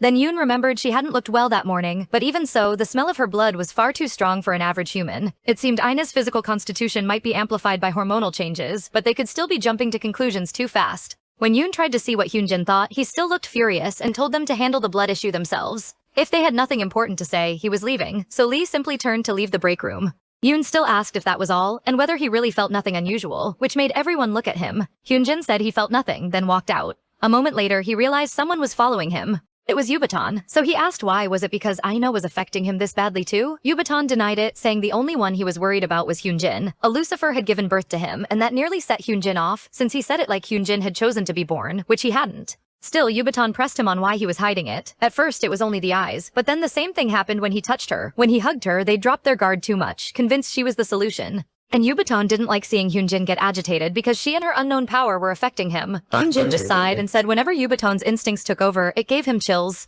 Even if he understood why he was concerned, he told him to drop it because he needed him to do something for him. Later, the protagonist spent a moment holding eye contact with Hyunjin before the new surgery she was about to perform. Then she turned away, thinking he should be fine now, and moved off with a hand on her stomach. That made him start to say that if she was hurting that badly, she should quit acting so pathetically and go home. That irritated her, and she snapped that she was going home anyway since it was almost time to leave the clinic. After the shouting, he walked off, leaving Ina frustrated because if he was worried, he could have at least spoken more gently. As she left the clinic, she complained that once she got her surgery, she'd quit that job for good. While walking down the street, two masked men approached her and asked if she knew the way to DV plastic surgery. She got nervous and backed away, saying it was her first time in the area. That made them suspicious because they'd already seen her leaving the clinic. The moment she realized they'd known where it was all along, the protagonist went on alert, even as they kept insisting she guide them. But Ina ran. She fled from them until the pain in her stomach forced her to crouch. It was too much to keep running. One of the men came up and grabbed her wrist, insisting they start pressuring her to find out what her relationship with the clinic's doctors was. She screamed at him to let go, and the other man picked up a stone, threatening to break a bone if that was what it took. Meanwhile, Hyunshin was in surgery and thought it was strange. The effects shouldn't be fading yet. When he got distracted, the nurse asked if something was wrong with the doctor. He said no and told them to continue. At the same time, the man holding the stone crouched down, screaming in pain as a cat clawed his face. The protagonist dropped to the ground in shock because Hyunshin had told them that if they were truly worried about him, they should protect Ina. He could only keep living if she stayed safe, so Yubi-tan and Lee were handling it in his place. The men saw them and demanded to know what they were doing, and Lee pointed toward their clinic, saying the girl they were harassing worked for them. Then he told Ina to keep heading home.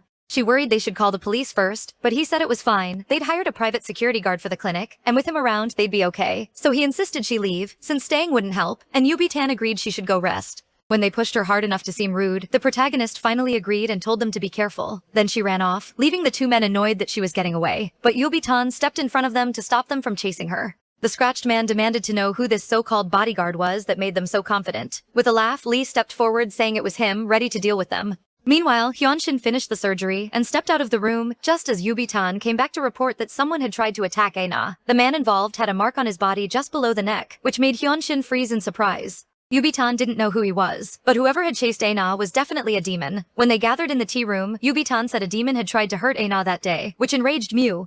Then they clarified it was actually a human, and Lee added that one of the men had a mark on his arm. Apparently a demon had left marks on them, and Lee demanded to know who had done it. The man started rambling and begged to be spared, promising he wouldn't tell anyone if they let him go this once. But somewhere else, someone pressed a red button, and the man in front of Lee died, spraying blood everywhere. That frustrated him because they'd lost a source of information, and the blood splashing across his face almost made him notice.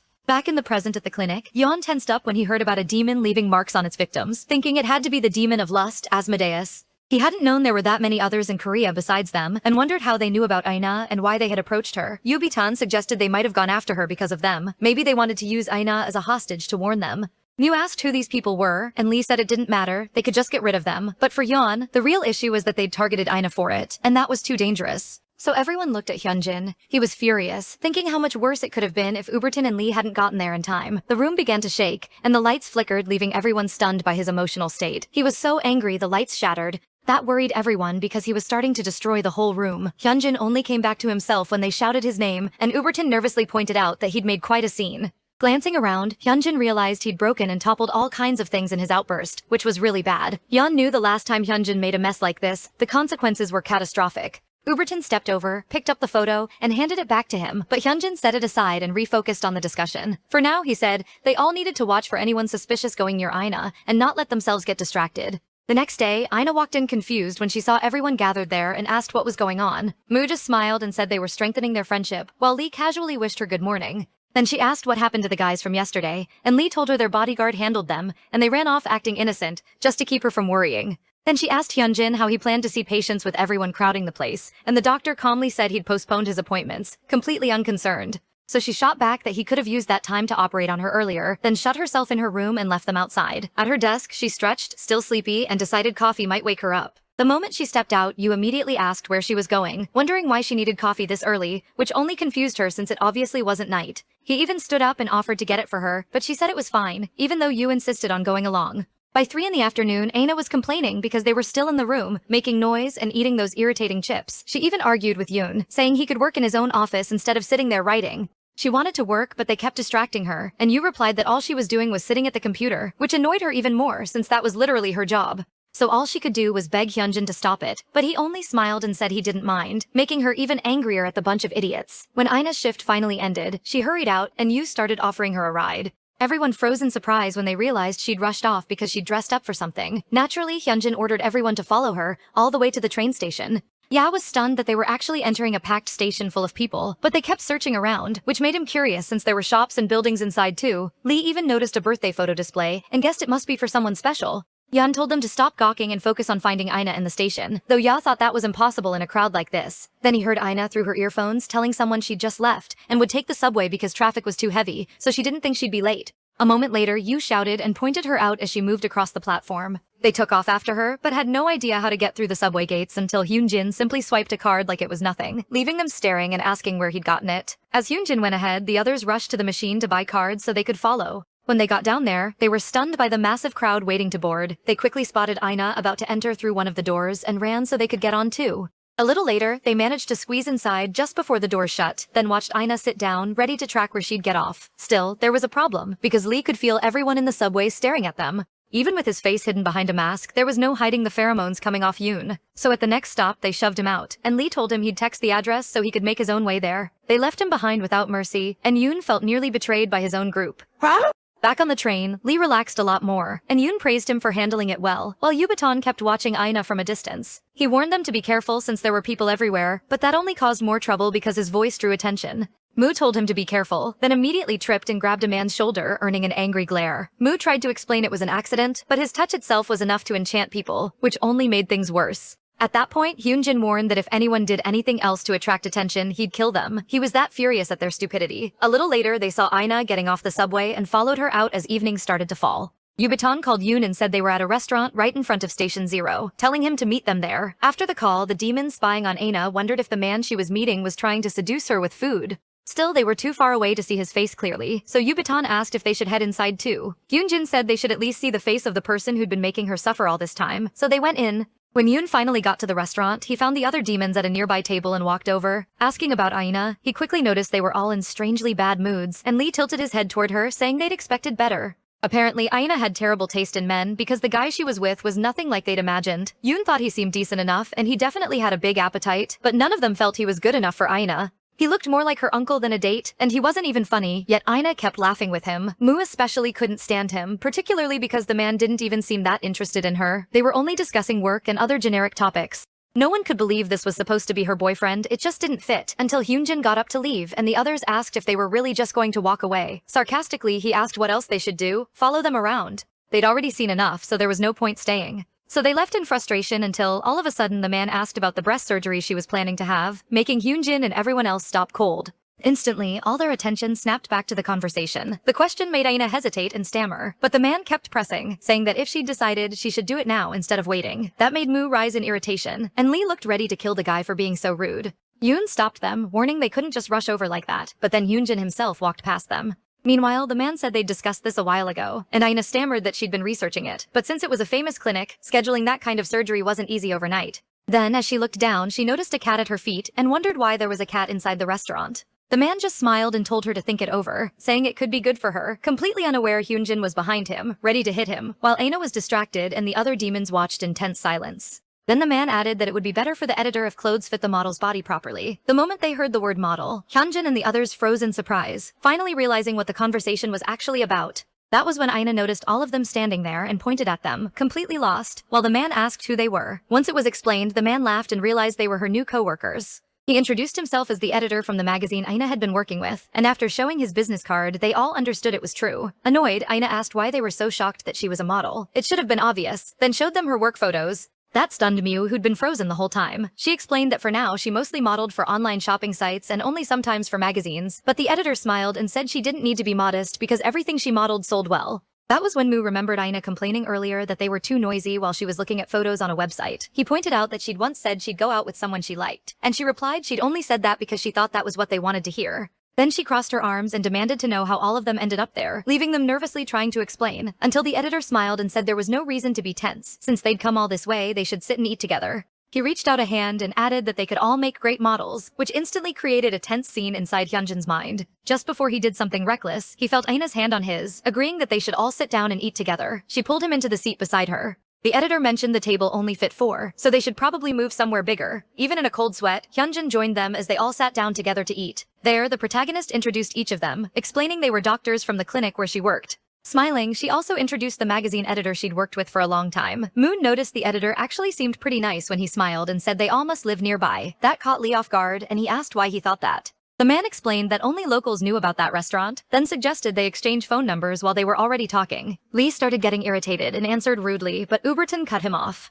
The editor just smiled and said it was nice meeting some of Aina's co-workers, so he simply thought they could stay in touch, apologizing because it might have been rude, but Moo whispered to Yoon to be careful. He could just be acting nice to steal their personal information. Still, the editor won them over fast, offering Lee a sweet and chatting more about where they worked. Yoon just watched them, judging how quickly they sold out. Then he tried the food and had to admit it was delicious. The editor said this was one of his favorite restaurants, and since finding good places was one of his hobbies, he could show them more sometime. But Hyunshin stayed still, not eating, just taking in the mood of the conversation and quietly watching everything. When they finished eating, the editor said goodbye and left, and even Lee and Yoon agreed he seemed nice and that it was the best meal they'd had in a long time. Moo said they should eat with the editor again, since sharing a meal with new people once in a while felt nice. As they were leaving, Aina walked over to Hyunshin and asked why they had really come there. He said it was to eat, which she knew was a lie. Then he invoked one of his requests, so she shouldn't ask, reminding her he only had 4 left. Slowly, Hyunshin admitted it was the first time those guys had eaten with other people like that, which surprised her. They didn't seem sociable at all, but he said it only happened because she was there. So he reached out and touched Aina's head, thanking her.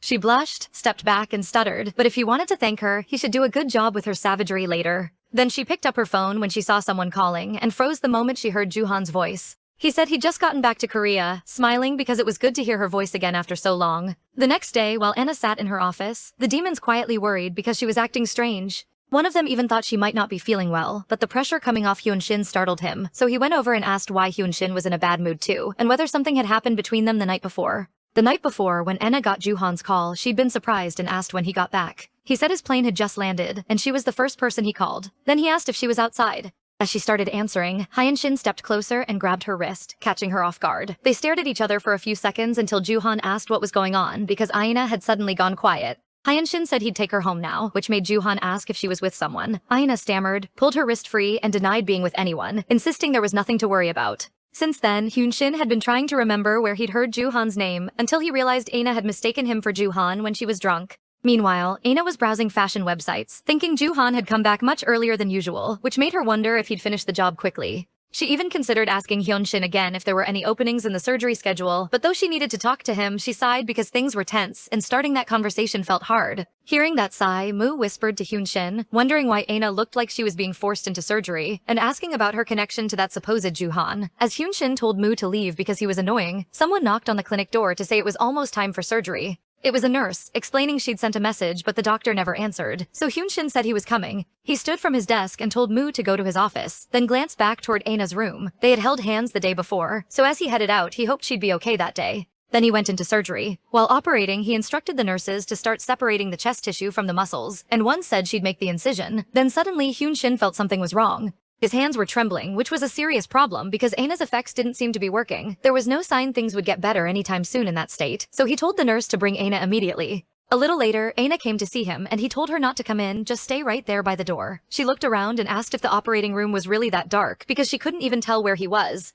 So she asked why the lights were off, and that's when she noticed Hyunshin's dark expression and his blood-covered hands, which made her tense up. He asked if she'd stepped back because she was scared, but what she'd go through in surgery would hurt even more than it looked. He stared at her deeply and remembered asking why she wanted the surgery, only for her to stay silent, which made him think of Ju Hyun. Then Hyunshin asked if she still wanted the operation anyway, and she steadied herself and said yes. So she asked him to reserve her a slot whenever one opened, just like he promised. After all, that was their deal. The next day, when Hyunshin entered his office at the clinic, he sighed and called Aina, asking if she was avoiding him because of what he said yesterday, or if she was simply late. Because when she was going to be late, he'd always asked her to let him know. But Aina reminded him she'd already told him, and he asked when. She said it was when she came down to the operating room the day before, then remembered she'd meant to tell him properly but forgot after everything that happened. Hyunshin just told her to come now. Aina said she couldn't because she was in the middle of a photo shoot, but he didn't care, he had work too. Still, she said she couldn't make it there before around 2 in the afternoon and asked if he could push her surgery back a little. After a pause, he set down his schedule and said he couldn't because his day was full. Then someone called for her on the other end, and Aina started to panic because the shoot was about to begin and she didn't know what to do. Hyunshin looked up at the wall clock and finally told her to give him the address, having made up his mind. So he drove to the studio where Aina was shooting, and parked right in front of the building. Then he told her to come out, leaving Aina shocked he'd gotten there that fast. While waiting, he glanced toward the nearby park watching some children play together, until someone knocked on the window, and when he rolled it down he said she was his employee, yet she'd left work without proper notice and even made him come all the way there to get what he needed, even though he was supposed to be the boss.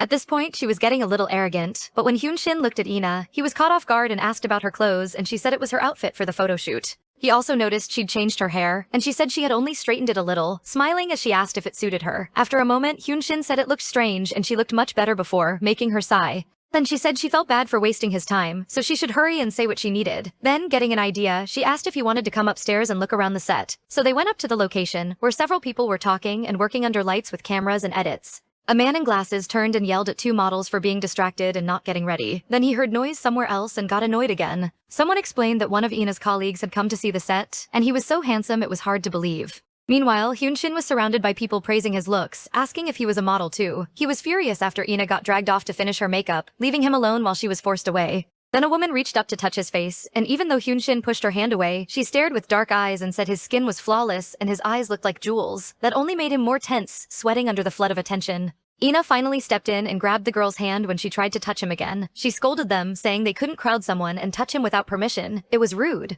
That snapped everyone out of it, and they started wondering why they'd acted that way, realizing they'd lost their minds, so they apologized. The 2 of them sat a little apart, and Ina apologized, saying people normally weren't like this, and she was surprised too.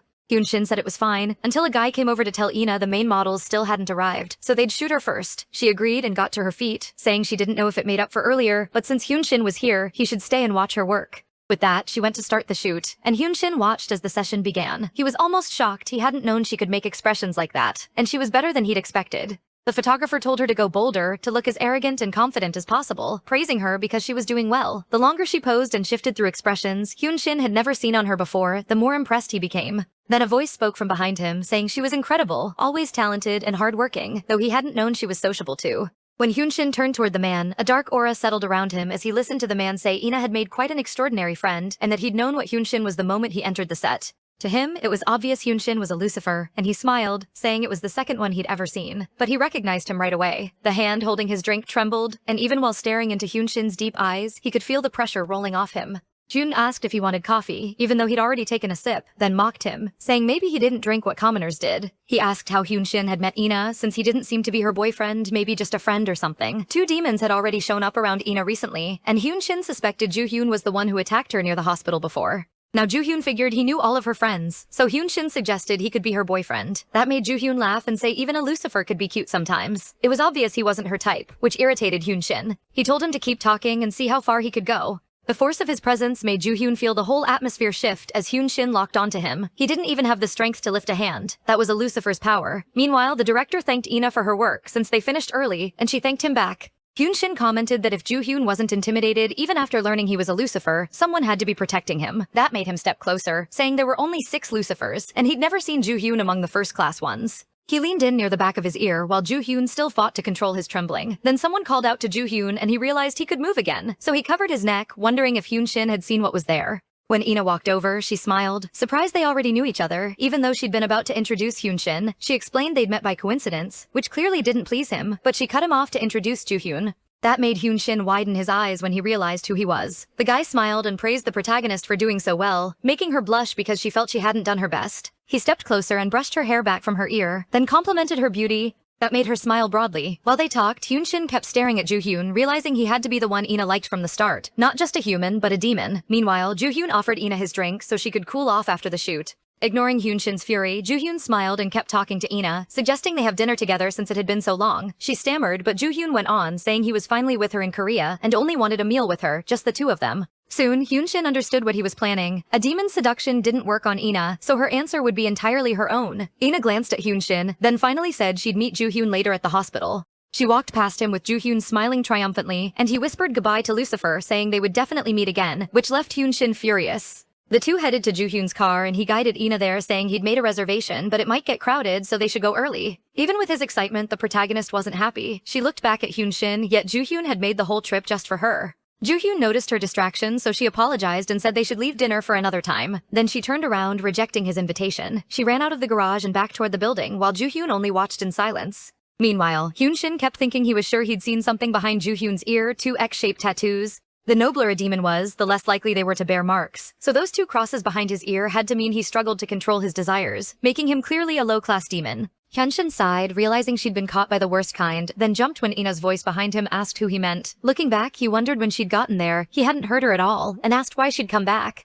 Ina said she thought she might be late if she went out to eat first. Besides, she wasn't that hungry, until her stomach betrayed her, growling loud enough for Hyunshin to hear perfectly. A little later, the two sat on a bench in the park, where Ina ate a small snack to cover her hunger. In the middle of it, she admitted he was the man she liked, which left Hyunshin silent. She explained that her parents died when she was very young, and her grandmother had raised her ever since. Back then, she met Joo-han, who came to congratulate her on graduating high school, and brought her flowers. That was why she appreciated Joo-han. He'd always been by her side. Hyunshin asked if he was the one who told her to get surgery if she wanted to date him. The protagonist quickly denied he had ever said anything like that. He didn't even know she liked him. In fact, he was always surrounded by beautiful people, so she couldn't help thinking he might leave her behind one day. Even knowing it was foolish, maybe she hoped a few surgeries might at least make him give her a chance. After listening in silence, Hyunshin turned away and said being special wasn't always a good thing. Still, somehow it was saving him, and she was special, at least to him. That made the protagonist look at him with interest and ask if there was someone the doctor liked. He denied there was any such person. Then Ina asked about the woman in the photo, catching him off guard and making him stare at her in shock. She apologized, saying she hadn't meant to see it. And after a moment, he sighed and admitted it was his younger sister. He revealed that his father had died before he was even born, so it had always just been him, his mother, and his sister. Ina asked how things were now, and he fell silent, leaving her confused by how long it lasted. Then he stood up and said if she was done eating, they could go, and Ina agreed, a little surprised by the sudden change of subject. A little later, they returned to the clinic, where the protagonist found Joo-han, smiling and asking if she'd finished work, which shocked her. She asked how he got there, and he said he felt bad for letting her leave without eating, and had also heard from the editor that she worked there. That made her stammer that she'd never meant to hide it from Joo-han, who then asked if all the men around her were friends. Without realizing it, every demon was staring hard at Joo-han, but he kept smiling like he noticed none of it. As evening fell, Joo-han asked if she wanted to eat with him, and when she said yes, he told her to wait in the car. Then he lit a cigarette because he wanted a word with Hyunshin and the others at the clinic where Ina worked. Lee pointed out that he should introduce himself first, and Joo-han started by mocking his childish looks and short temper. It was obvious he was Satan. That made him flare up, demanding Joo-han reveal his class and species, and Yubiton warned that only proved his point. Still smoking, Juhan said he remembered now, because Hyunshin had to be Lysan's son. Lysan, the sixth Lucifer, had broken a taboo by loving a human and fathering a child. He paid for it with his life, leaving behind his wife and son. So Hyunshin was that child, the result of forbidden love. From Yubitun's reaction, Juhan could also tell he was a Leviathan, the kind that treated Lucifers brutally. With only two still quiet, he guessed Mew was a mammon, which completely surprised him, and Juhan smiled, saying he'd figured it out just by studying his appearance, which infuriated Mew enough to step in and threaten him. But Juhan only looked at Yoon, the last one, and deduced he had to be Beelzebub, completing the whole group. That left them with one question: what species was Juhan? Hyunshin quickly decided he was Asmodeus, and Juhan confirmed he was right. That's when Ina got out of the car and asked what they were talking about. Noticing the mood seemed tense, smiling, Juhan said he was only asking the doctors to take care of her, embarrassing her because she wasn't a child. Then he wrapped an arm around her shoulders and led her away, and the protagonist said goodbye to the others so they'd see each other again the next day. Juhan glanced back, thinking it would be disappointing to leave like this, especially when it would be more fun to show them something. Touching Ina's hair, he revealed a mark, which shocked Hyunshin, though Ina herself had no idea it was there. Juhan only said long hair suited her. Then glancing back over his shoulder, he winked, infuriating every demon even though none of them could stop the two from leaving. A little later, the group gathered to investigate, and Yoon quickly found the book on Asmodeus. Its unique ability was marking, and the mark's shape and size could vary. It could be engraved anywhere on the body, and whether placed on a demon or a human, it let him track that person's location. In the car, the protagonist said he could have at least called, since she hadn't known when she'd finish work, while catching a faint smell of cigarette smoke. Juhan brushed it off, saying he always arrived at the right time. Then she asked how his photo shoot had gone. He said it was nothing special, same as always. Ina mentioned that he always got to visit famous places, which must be nice. Then Juhan asked how her grandmother was, and she said she was well and had even asked about him on the phone the night before. That's when he asked if she denied it, then pressed her about why she was working at that clinic. The money he'd sent should have been enough, and she didn't even seem interested in the gifts he'd brought. Again, Inna felt frustrated at being treated like a child, and replied that she had a job now, so she didn't need that much money. She hadn't spent a single cent of what Juhan sent. Meanwhile, Mu said it must have been Asmodeus who attacked Inna before, and Lee asked what happened when someone was marked. After marking a target, Asmodeus's hunger grows, so he tries to devour her as fast as possible. Among all the classes, Asmodeus ranked low, only 4th class. So Yoon figured Inna must have been marked only recently. While they kept researching, Hyunshin, still irritated, wondered when it could have happened. Mu asked what the conditions were, but for demons, there shouldn't be any. For humans, though, it meant either death or a kiss on the exact spot where the mark was left. That shocked both Hyunshin and Mua. Meanwhile, Juhan noticed Ina's surprise and asked why she was acting that way when he'd wanted to visit her all along.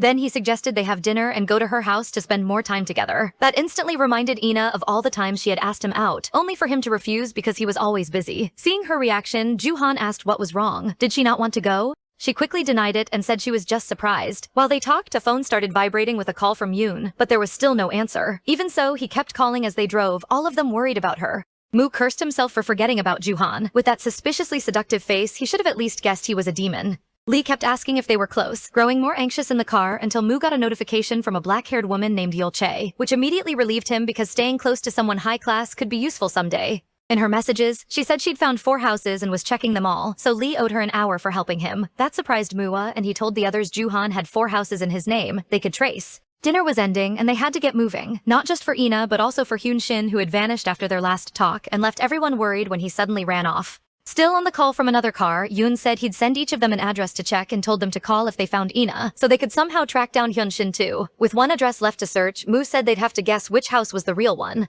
So they just sped up, trying to search as fast as possible and use every second they had. Meanwhile, Juhan brought Ina to Vente's house, guiding her into his large, elegant apartment. He explained he barely stayed there, so there wasn't much furniture or many belongings. Then he told her she could open the gifts he'd bought with her in mind, but she cut him off and asked what she meant to him. A long silence followed until Juhan said she'd always be his princess, but that wasn't what she wanted to hear. He always said things like that. Her hands started trembling as she asked if he was taking her seriously at all. He hadn't even called to tell her he was coming back to Korea early. Hurt? She said she'd spent all that time desperately waiting for a call, and he never did anything. So she had to wonder whether she meant anything to him, covering her face with one hand. After a moment, Juhan asked if she would be his girlfriend, catching her completely off guard. Then he smiled and asked if she believed she meant the world to him if he said it now while wiping away her tears. Meanwhile, outside a door, Lee tried to listen in but only heard a couple moaning, which shocked Mu.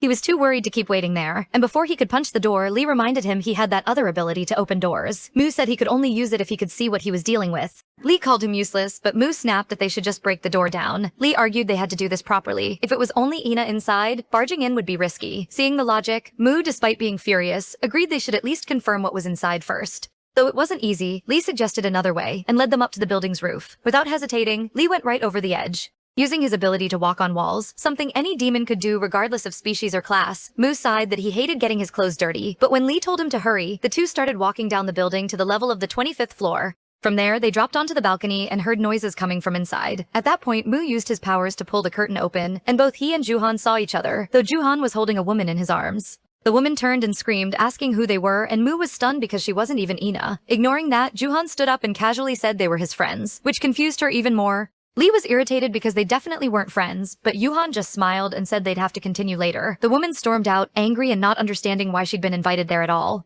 Once she was gone, Juhan asked if those two were leaving too, but Mu obviously refused and glared at him. The more he looked at him, the more he hated him. This was the guy making Ina want surgery, some playboy-looking flirt. Just being near him made Mu and Lee even more irritated. Mu finally said he was leaving because staying there disgusted him, but this still wasn't over. Then the two brushed past him and headed for the apartment door, only for Mu to stop and add that he wouldn't ask a demon to suppress his appetite. But Juhan had marked the wrong person, and even when he played dumb, Mu warned him to stop messing with Ina. Then they slammed the door behind them, which only made Juhan smile. He thought back to his talk with Ina, who even after his dating proposal had only wiped away her tears and asked if that was really all he had to say. Then she'd turned away, frustrated, saying she'd pretend she never heard any of it and left the apartment. Alone there, Juhan realized he'd never seen her look at him with so much disgust before. She seemed genuinely repulsed. That made him sigh because he really had no more time to waste. Meanwhile, outside, under the dark, cloudy night, Hanshin stood in the street, sighing because he'd run so far to get there, all because his emotions had burst out, time he could have spent looking for Ina. He needed her because only she could help without so many flaws. But when Yoon asked if that was really all it was, Hanshin started wondering if he should pretend nothing happened and let her go. That thought stayed with him, and then it suddenly started raining.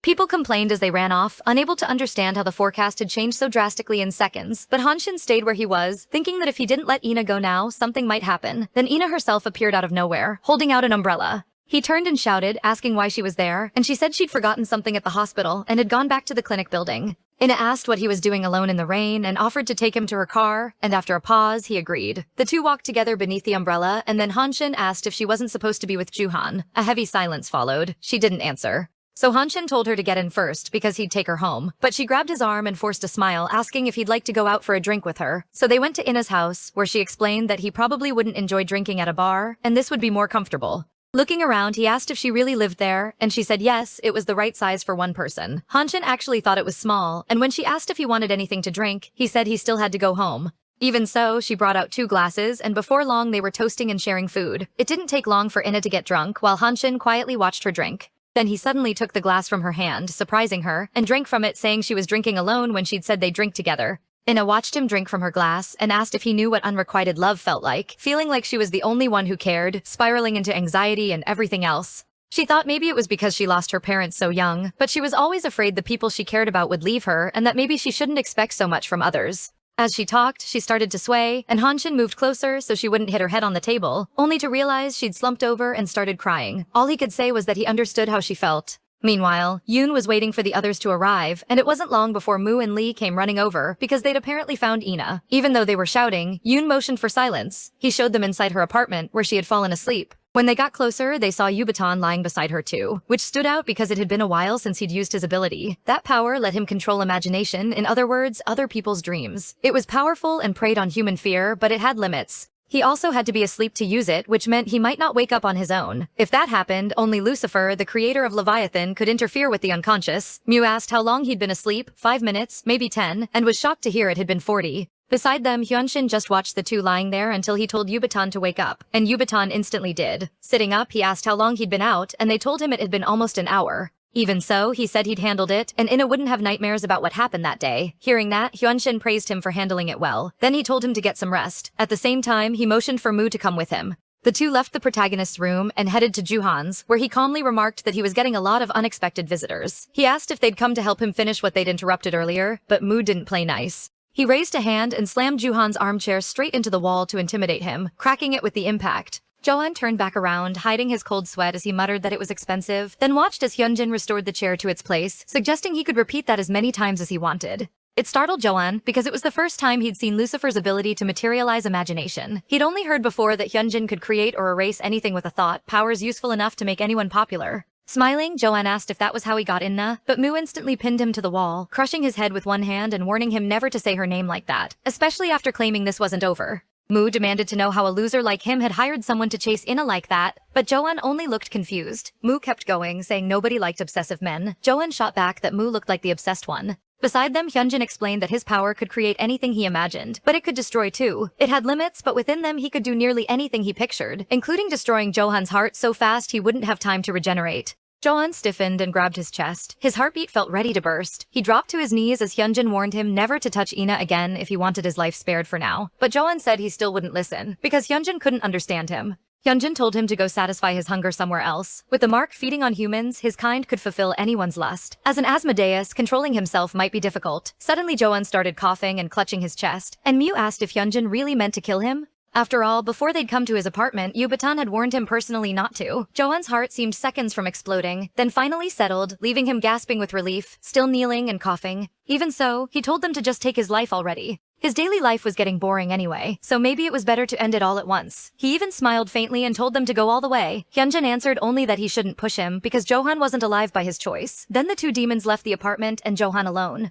Heavy silence lingered until Johan decided to lie down on the floor, still bloodied and sweating cold. The next day, Johan showed up at the clinic like nothing had happened, smiling as everyone stared in shock. Johan looked at Mo and asked whether they'd made the warning clear, and Mo said they had. He'd barely gotten out alive. Still, Johan said he'd come to leave something for Ina, but Yun cut in and said she hadn't arrived yet. So Johan set a piece of paper on the desk for Hyunjin and asked them to give it to her when she came. All the while, he kept smiling in that irritating way at the doctor. Then he turned and left, and Moo muttered that it was creepy seeing him so calm after everything from the night before. There really was nothing likable about him except his pretty face, so they moved in to check what he'd brought for Aina and found a fashion show invitation. Moo wondered if he was trying to ask her on a date, but Yubatan said it looked more like he was seriously into Aina. He showed them his phone screen. It was an event centered on Johan himself. Then he asked if they were really planning to give the invitation to the protagonist, and Moo flatly said no.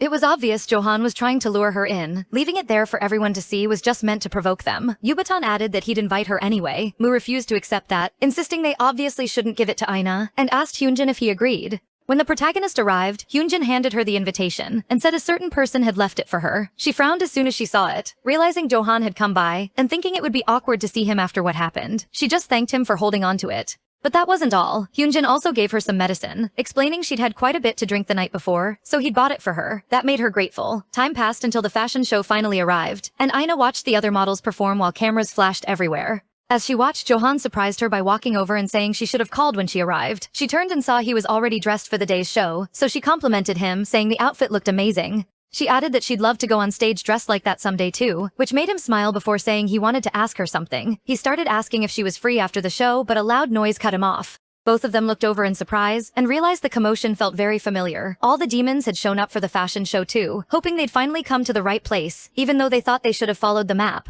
They were clearly trying to be subtle, but Aina could already tell they were attracting attention without even trying. She walked over and asked why they were all dressed like that, and Moo awkwardly covered by claiming it was a coincidence. She pretended not to notice and kept pressing for why they were there, so he said they'd just happened to get tickets. And no, they definitely hadn't followed her there, though Aina didn't believe that for a second. When she caught the unnecessarily strong perfume coming off Yoon, she covered her nose and asked if he'd spilled it in his hair. Yoon admitted he'd poured it on 5 times, which made Aina ask about work, and Lee explained they'd taken the day off. Watching the chaotic exchange, Johan laughed, drawing the group's attention by saying they were really making him look bad, especially when they'd come to his show. Beside him, Hyunjin only smiled with his arms crossed. Then a man in glasses approached, calling out to Moo and happily greeting him after so long. Moo thanked him too, saying it couldn't have been easy to get so many tickets so fast. Shaking his hand, the man said it was fine since he was the show's designer, and there was nothing he couldn't do, especially for a request from Moo. He was clearly under the demon's charm. Then he stared at the others in shock and asked who all those handsome young men were. He was even more stunned to hear they were Moo's friends, saying if he'd known sooner, he could have made them runway models too. That made Johan remark that it would be fun to put them on the runway now, since they were all already there together.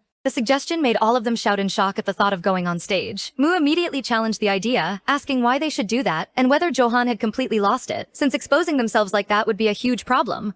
The designer just laughed and said it was only an idea, though if he'd known earlier, he might have put them in from the start. Johan pointed out they'd all dressed for the show and were already making headlines as new actors. On social media, people were obsessing over the handsome unknown men who'd arrived with the designer and were already drawing media attention. Moon was completely caught off guard when he checked the reactions on his phone and saw the topic had actually gone viral. So if none of them went on stage, it wouldn't just hurt the show. Everyone's effort would be wasted too. There were already people there just to see them after the photos spread online, and that could shake the models who were nervous enough already. Johan didn't seem to think any of them cared about that, and then everyone turned to look at the protagonist. She looked tense, clearly wondering if Johan's show would really be ruined over this, and the thought bothered her, especially because she didn't want to let that happen. Seeing how deeply she was thinking, Hyunjin smiled. He said they'd do it, surprising all the other demons, but then clarified that he alone would go on stage. The designer was thrilled, he agreed, while Ina looked worried until Hyunjin added that he wanted something in return. A little later, the protagonist waited outside while the demons gathered in the room. When Moo and Yoon came out, she asked how he looked, and Moo said it wasn't good at all. He looked even more handsome than before. They'd have to cover Yoonjin's head or turn off the lights when he went on stage.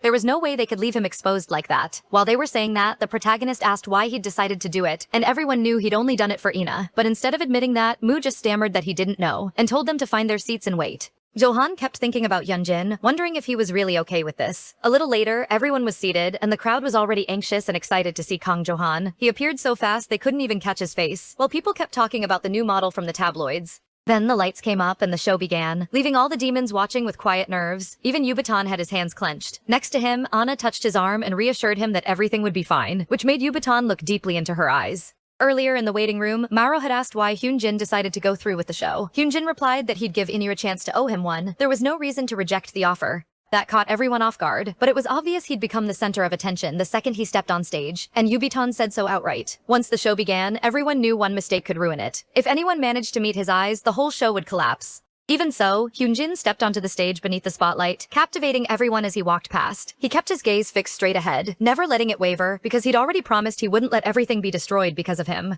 More than that, he'd sworn that once he went on stage, he would only look at Ina, so he stopped right in front of her. As Hanshin stood there, the people backstage were confused, wondering why he'd suddenly stopped. Ina blushed, not knowing what to do. She could clearly hear her own heartbeat because the stage had gone silent. Then Hanshin suddenly told her it was okay, which only confused her more, while people backstage shouted for him to come back immediately. That was when Hanshin looked back at a man who had stepped onto the stage, and everyone started wondering who he was. On purpose, Hanshin had gone on stage with his eyes fixed on Ina, but things still didn't go as planned. He told the man to get off the stage, but the man stammered that he wanted to claim every beautiful thing he desired. That was why he wanted Hanshin too, reaching out to him in a way that made Hanshin tense up and finally look away. That was when he realized everyone's eyes looked the same, hungry for him, lost in their own obsession with how attractive he was. Chaos started almost immediately, and Yubitan rose in irritation, but Mew held him back, warning that stepping in would only draw more attention. Still, Yubitan refused to just sit and watch. He argued that if things got worse, he'd use his power to stop them. But that still didn't stop the crazed crowd from rushing and leaping at Hanshin. And too late, he realized his body had gone stiff and he couldn't move. Thinking only of Ina, she ran onto the stage herself after snatching Lee's hat and rushed over to help Hanshin. She yanked the woman trying to hug him back by the collar, catching Hanshin off guard, then simply shoved the cap onto his head. Grabbing his hand, she pulled him into a run, with screaming fans chasing after them. Some backstage were annoyed that they were leaving the stage, but Yubitan quickly cut the woman off before she could say more. Then the other demons dropped their disguises and decided to enchant the crazed fans to keep them there. Meanwhile, Yoon could only hope Ina would handle Hanshin, so they deliberately took their time taking pictures with the crowd. The designer had no idea what was happening, while Joohyun simply stood there, perfectly still, watching the chaos. Outside, after they'd run, Ina checked if anyone had followed them, then asked Hanshin why that had happened and whether he was okay. He should have been shocked after all that, but Hanshin stayed silent, which only worried Ina. She hid a trembling fist behind her back and asked if he was hurt, but he wasn't shocked at all. He was furious, and that frightened Ina. His rage spilled into the street, shattering lamps and cracking the ground. Hanshin only noticed what was happening when Ina came over to hold him, shielding him from the glass shards raining from a lamppost. Then he was stunned to realize she had cut her arm. Even so, Ina insisted she was fine. She'd just been scared because he wouldn't answer her. After the protagonist collapsed against his chest, Hanshin gathered her into his arms and brushed her hair aside to check the mark on her neck, noticing a bandage covering the skin. He felt relieved, hoping the scar from her injuries might fade, but he was also furious with himself for causing those injuries at all. She was hurt because of him, his stupid plan, and nothing else. Not long after, Joohan arrived and saw Ina, noticing she was covered in bruises and bandages, which made him march straight up to Hanshin, telling him to take his hands off her. Hanshin only smiled and threatened him back, knowing Joohan couldn't really stop him. Even after glaring at each other, Hanshin calmed down and said he was taking care of her now, which caught Joohan off guard. He explained that her breathing was stable and she'd wake soon, which made Joohan cry in relief. Seeing that reaction, Hanshin asked why he'd marked the protagonist if he cared so much about her. Joohan explained he'd marked Ina long ago, when they were still in high school. She used to get home late after class, and her grandmother always worried, so he marked her. That made Hanshin realize just how much Joohan had been holding back, remembering that once his own kind marked someone, their hunger grew wildly until they wanted to devour that person as soon as possible. He was the kind who could satisfy that lust with anyone, and Hanshin had even asked Joohan before if restraint was really that hard, which meant Ina clearly wasn't ordinary prey. So Joohan said he had a question too, why she worked at the hospital. Hanshin answered that it was because of Juhan himself. Ina had heard he only dated well-endowed women, and he'd made that clear to her. Still, Juhan found that strange because Ina had never said anything. He knew she was aware of him, but never imagined she'd go that far. After hearing that, Hanshin asked if that meant he didn't care about Ina as much as he thought either. A little later, when Ina woke up, Juhan was visibly relieved to see her awake and safe. She woke confused in a bed and saw him let out a sigh of relief before asking where Hanshin was. Running a hand through her hair, he said Hanshin would come soon, but for now, he'd leave since she was awake. As he turned to go, Juhan paused by the door and admitted he'd never wanted her to have surgery in the first place. Then after he left the room, Hanshin himself came over to speak with her. When she saw him, Ina smiled and said her injuries were healing, though she still didn't know if she was well enough to return to work. But Hanshin caught her off guard by saying that was good, as if all the unnecessary things she'd done had only made everything worse. That was why, from now on, he didn't want her worrying about him or doing anything for him. He also told her there was no need to come to work anymore, saying it all in a completely flat tone. Time passed and the demons returned to the clinic, putting up a notice that Hanshin and Yubitan wouldn't be seeing patients for personal reasons.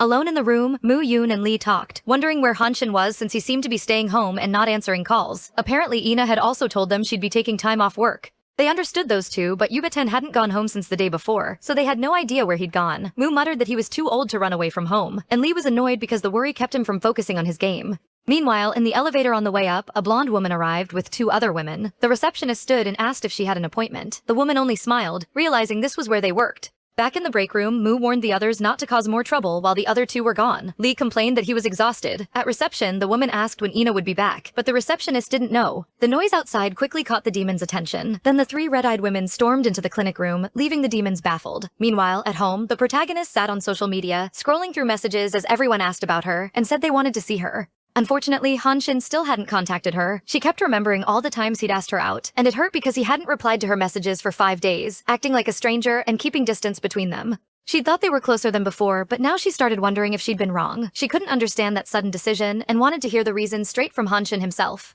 So the protagonist stormed into the clinic, shouting that they had a deal and he couldn't just ruin everything like that, calling Hanshin selfish. Then she noticed Moo with two women and had no idea what was going on. The blonde smiled when she heard about this supposed deal and asked who exactly Ina was. Ina said she'd come to see Hanshin, startled by how beautiful the woman was.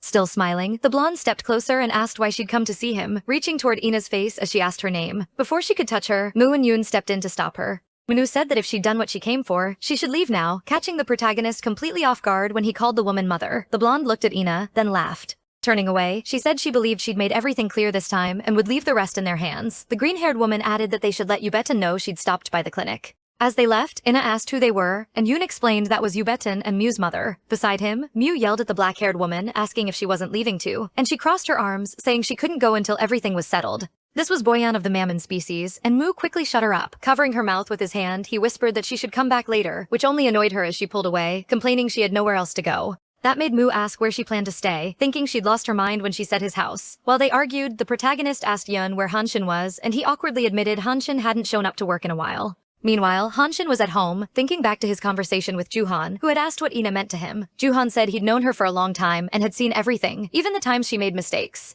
He openly confessed that he liked Ina and wanted her to be happy forever, which was why he couldn't hand her over to Hanshin. He knew that for demons, protecting family came first, which was why they couldn't reproduce with other species. The moment a demon had a child with a human, the demon died. There were only 5 Lucifers left, which made Hanshin's species even more desperate to preserve itself. How terrible would it be to lose a human after she gave birth to a Lucifer's child? Hanshin understood that better than anyone, especially with the risk of sharing his father's fate. Even when Hanshin argued it was absurd, Juhyun insisted it would only condemn Ina to a miserable life. Just thinking about it made the whole building black out when Hanshin's emotions flared. He stayed on the couch and quietly restored everything he'd wrecked with his powers, bringing the light back to the room. Then he heard a noise nearby, and a black-haired woman walked in, saying it had been a long time since she'd seen him. She smiled at her son, Hyunshin. Lee-san, the 6th Lucifer, had defied the taboo and fallen for a human. They had a child, and he paid for it with his life, leaving behind his wife and son. Looking at his mother, Hyunshin asked why she'd shown up unannounced and whether something had happened. She said he wasn't answering. His phone was off, so she came herself. Only then did Hyunshin realize his phone had died. He hadn't even noticed, and let out a sigh as he apologized. That made his mother fall silent for a moment, before saying it had been a while since she'd seen him, and he looked more and more like his father. Hyunshin looked up and told her not to bring him up, but before he could meet her eyes, he looked away instead. Seeing that, she asked if he still had trouble looking people in the eye. Then she reminded him she was immune. She'd been watching him since he was little. Even so, she asked if he still blamed himself for what happened to Hyuna. He tensed on the couch, and despite his mother's push to talk, his mind went back to the incident that still haunted him. After all, it was obvious he had killed her, and he remembered those days perfectly. Hyunshin was the daughter of his mother and stepfather. 4 years after his father died, they demons normally awakened at 15, taking on their mature form and gaining control of their powers and seduction. But for some reason, Hyunshin still hadn't awakened, even after the usual age of 14 to 15. He couldn't even manifest seduction, and since nothing about him seemed demonic, his mother wondered whether to raise him among humans or demons. When the idea came up, Hyunshin himself offered to attend a human school. She wanted to raise him as a human, but feared that choice might only satisfy her own greed and hurt him. Still worried, she felt her son take her hand, smile, and assure her he'd be fine because he really wanted to go. When he finally started school, the class was thrilled to hear they'd be getting a new student that day. The girls were stunned by his beauty, and the teacher told everyone to be kind to him without overwhelming him. Then the teacher motioned to Hyunshin and asked if he wanted to say anything, but the room was already buzzing over his looks, with some assuming he was a celebrity. Even the boys felt strange staring at him, their hearts racing. After a brief pause, Hyunshin smiled faintly and asked everyone to get along with him. It didn't take long for the boys to invite him into their games and the girls to ask him to hang out after school. He always turned them down because none of it interested him, but people were impressed anyway since even his refusals looked cool. Attention poured onto him without any effort. It almost seemed like his mother had worried for nothing. Living among humans was easy. At least that's what Hyunshin thought then. His sister Hyuna also went to that school, and one day she brought him his gym uniform. He complained there wasn't even PE that day, but Hyuna insisted their mother had packed it, so he should keep it. She also asked him to tell their mother she'd be having dinner at a friend's house. Hyunshin told her to try to come home for dinner anyway, which made her pull a face and complain that he was nagging again, and that alone made him smile. Meanwhile, people were whispering about Hyunshin's sister, saying she was beautiful too, though they didn't really look alike. Still, some crazy fans decided that if they were siblings, they must eat and sleep together. One of those same girls came up to talk to Hyuna, leaving her confused because she'd never even met her. That night, Hyunshin came home, and when his mother asked if anything unusual had happened, he said no. She kept pressing. Had anyone followed him or gotten suspicious? Again, Hyunshin said nothing like that had happened. Noticing how tense she was, he reminded her he'd said from the start he'd be fine, so she didn't need to worry. After a pause, she gave a nervous smile, agreed, and let him go to his room. A little later, Hyuna came home, and Hyunshin asked what happened, since she'd said she was going to see a friend. Hyuna said that was true, she had planned to, but she felt tired that day and cancelled. Earlier, that same girl had approached Hyuna, saying she'd fallen for Hyunshin and hoped Hyuna could help her. That made Hyuna nervous, but in the end, she agreed. So once she got home, she asked her brother whether he liked anyone. Hyunshin immediately asked if someone had put her up to it, and she nervously denied it, then changed the subject by asking if he'd made many friends, figuring she should ease into it. That made Hyunshin remark that their mother seemed worried about the same thing, and ask if Hyuna was also concerned he wouldn't get along with other humans, or rather with other people. She stammered that maybe she was, but said it didn't really matter whether someone was human or demon as long as they were there when you needed them. That made Hyunshin smile and ask if she'd be there for him. She joked that she never would. Time passed, and people kept talking about Hyunshin's beauty and popularity at school. One girl stared at him with intense eyes, thinking he was even better looking than the artist she liked. People even said an agency might scout him someday, but then that girl suddenly rushed over.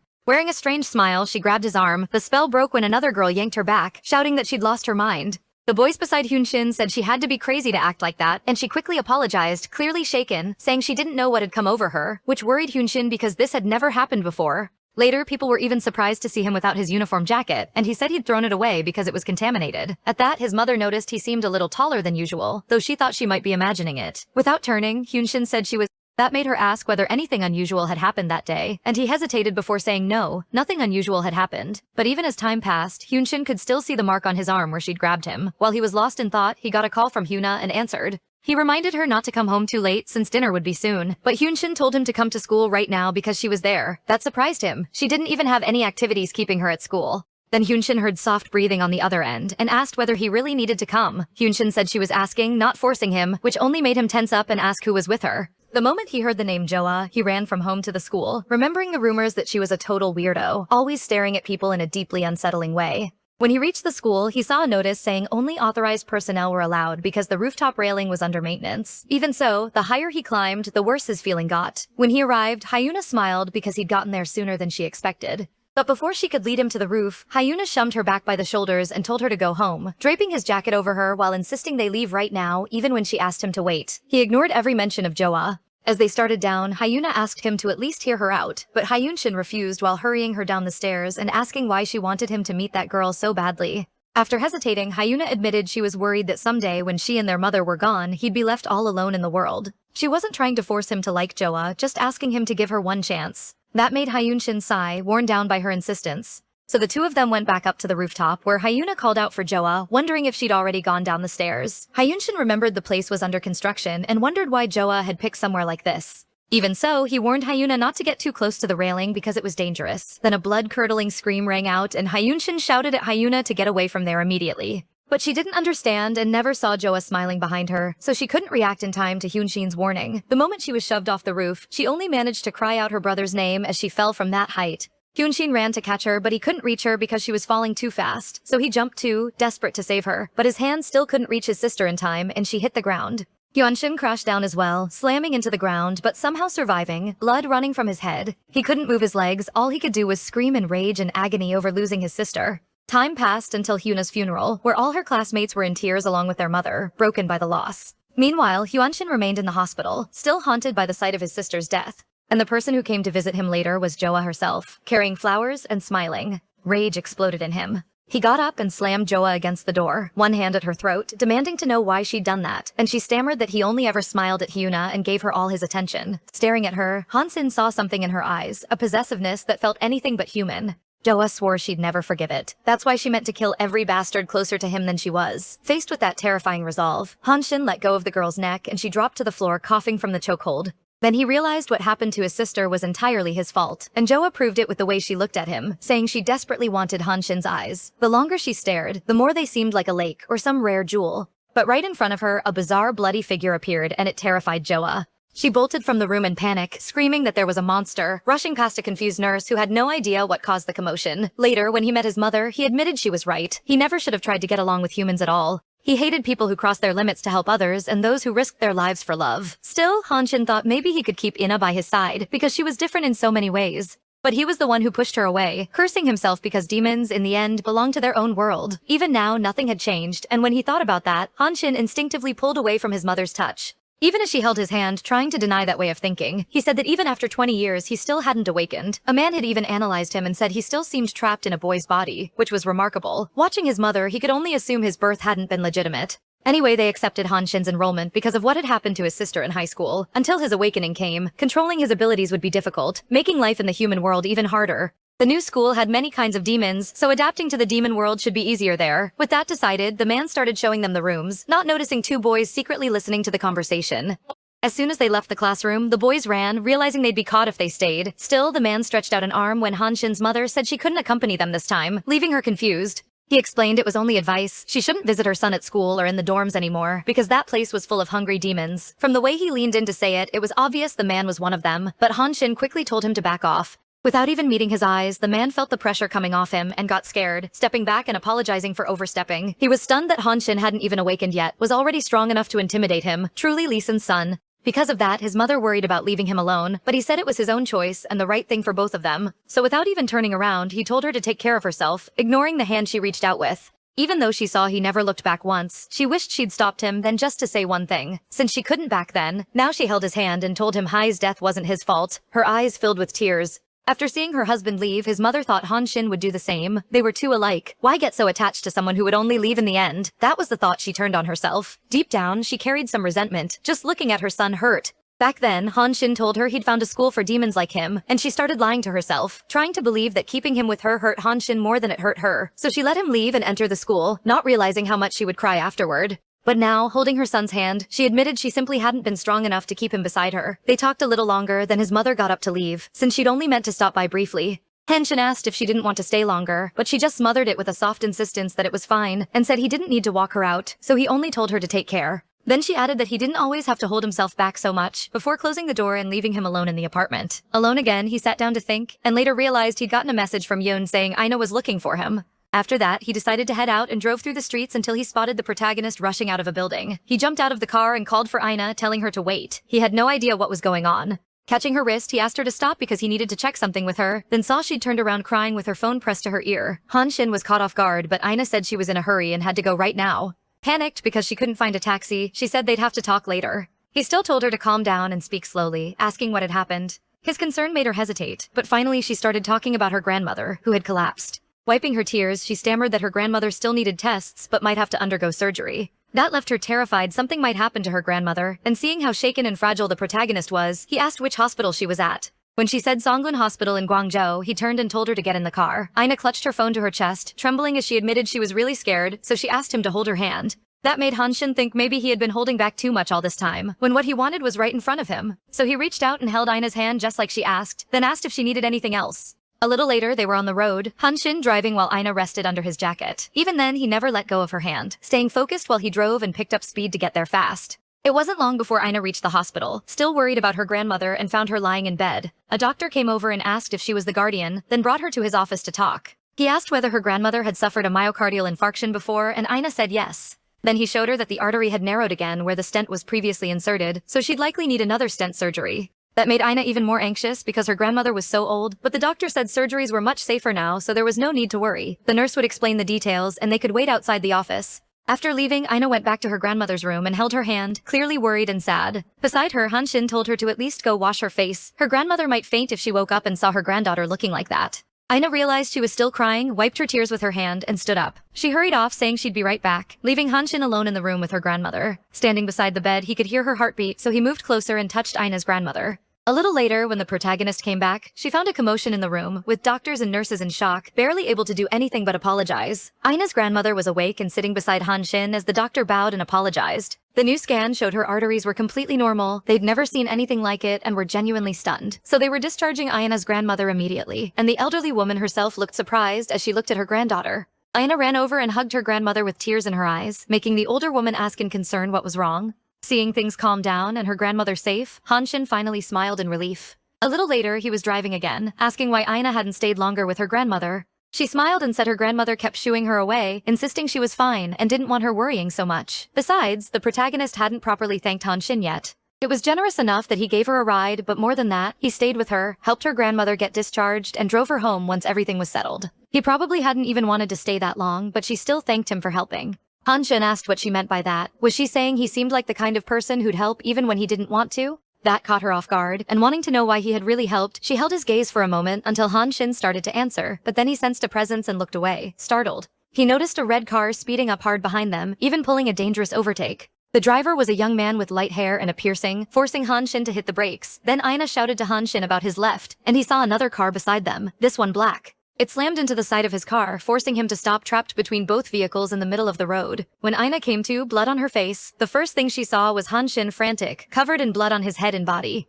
Terrified he was badly hurt in the crash, she reached up to touch his face, bringing up the hospital. After trying to shield Ina during the accident, he lifted his hand to wipe the blood from her face, then realized it wasn't hers. It was his, which made the protagonist insist they needed to get to a hospital fast. But Hanshin covered her mouth with his hand, telling her to stay quiet, and told her not to swallow anything. Then suddenly beside them, a cat appeared, and Hanshin immediately knew it wasn't one of Lee's. Then the driver of the red car got out, walked over, and called him Lucifer, while Hanshin recognized the man as Satan. Leaving Ina in the car, Hanshin stepped out to face him. The man noticed, he clearly hadn't expected him, and mocked that maybe he'd forgotten, though they'd sent their regards before. He also guessed the human in the car was the one from before. Before that, the man had tried to take something from the black car's driver, but got caught. And when Hyunshin noticed the mark on that driver's ear, his eyes widened as he realized it was the same demon who had marked the two men that threatened Ina on the street long ago. So back then, none of it had actually been Ju-hyun's doing, and that infuriated Hyunshin as he stared at the man. Calmly, the demon asked if he really meant to leave Ina like that, because at this rate, she was obviously going to die. That made Hyunshin hesitate, especially when Ina murmured that her body felt like it was burning.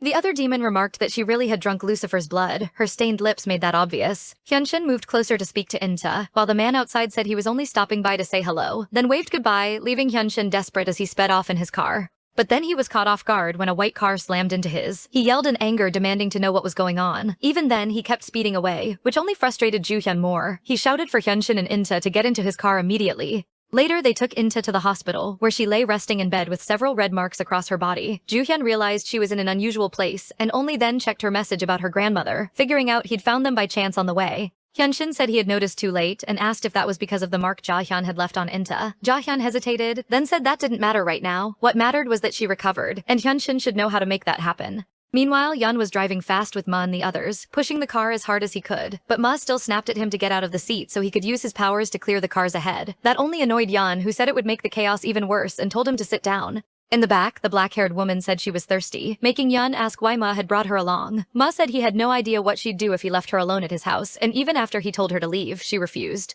The woman reminded him she'd only go if he did that thing with her, the coming-of-age ceremony. Ma shouted that she'd lost her mind and demanded to know why it had to be with him. Since this was an emergency, he told her to shut up. Irritated, she said the answer was simple. It was the only way for her to become whole. If she missed this cycle, she'd stay incomplete for who knew how long, and obviously Mu should want to become stronger too. When he hesitated, she teasingly asked if he'd never done it before, then laughed at him. Meanwhile, Johan froze in surprise and mild irritation when Hyunshin announced he was going to kiss Aina. Back in the car, provoked by the girl, Mu used his powers to fling one of the snacks straight at her forehead, making her yelp in surprise. Frustrated, Mu lectured her. She'd only just gone through her awakening, and honestly, he was old enough to be her uncle, so she was far too young for him. She complained that it shouldn't matter since they were all demons anyway. Mu shot back that he preferred older people, which led Yoon to comment that none of them had even gone through a coming-of-age ceremony. But Lee stunned everyone by saying he had, and that he even had a child, shocking Mu and everyone else in the car. When Mu asked why he was still so small, Lee smacked him in the face with his lollipop. Meanwhile, Hyunshin repeated that he was going to kiss Aina because he needed to drain her blood before it spread any further. She was sweating and in pain, and to Hyunshin, the fastest way was to draw it out directly with his mouth. Johan said he'd never heard of draining a demon's blood that way.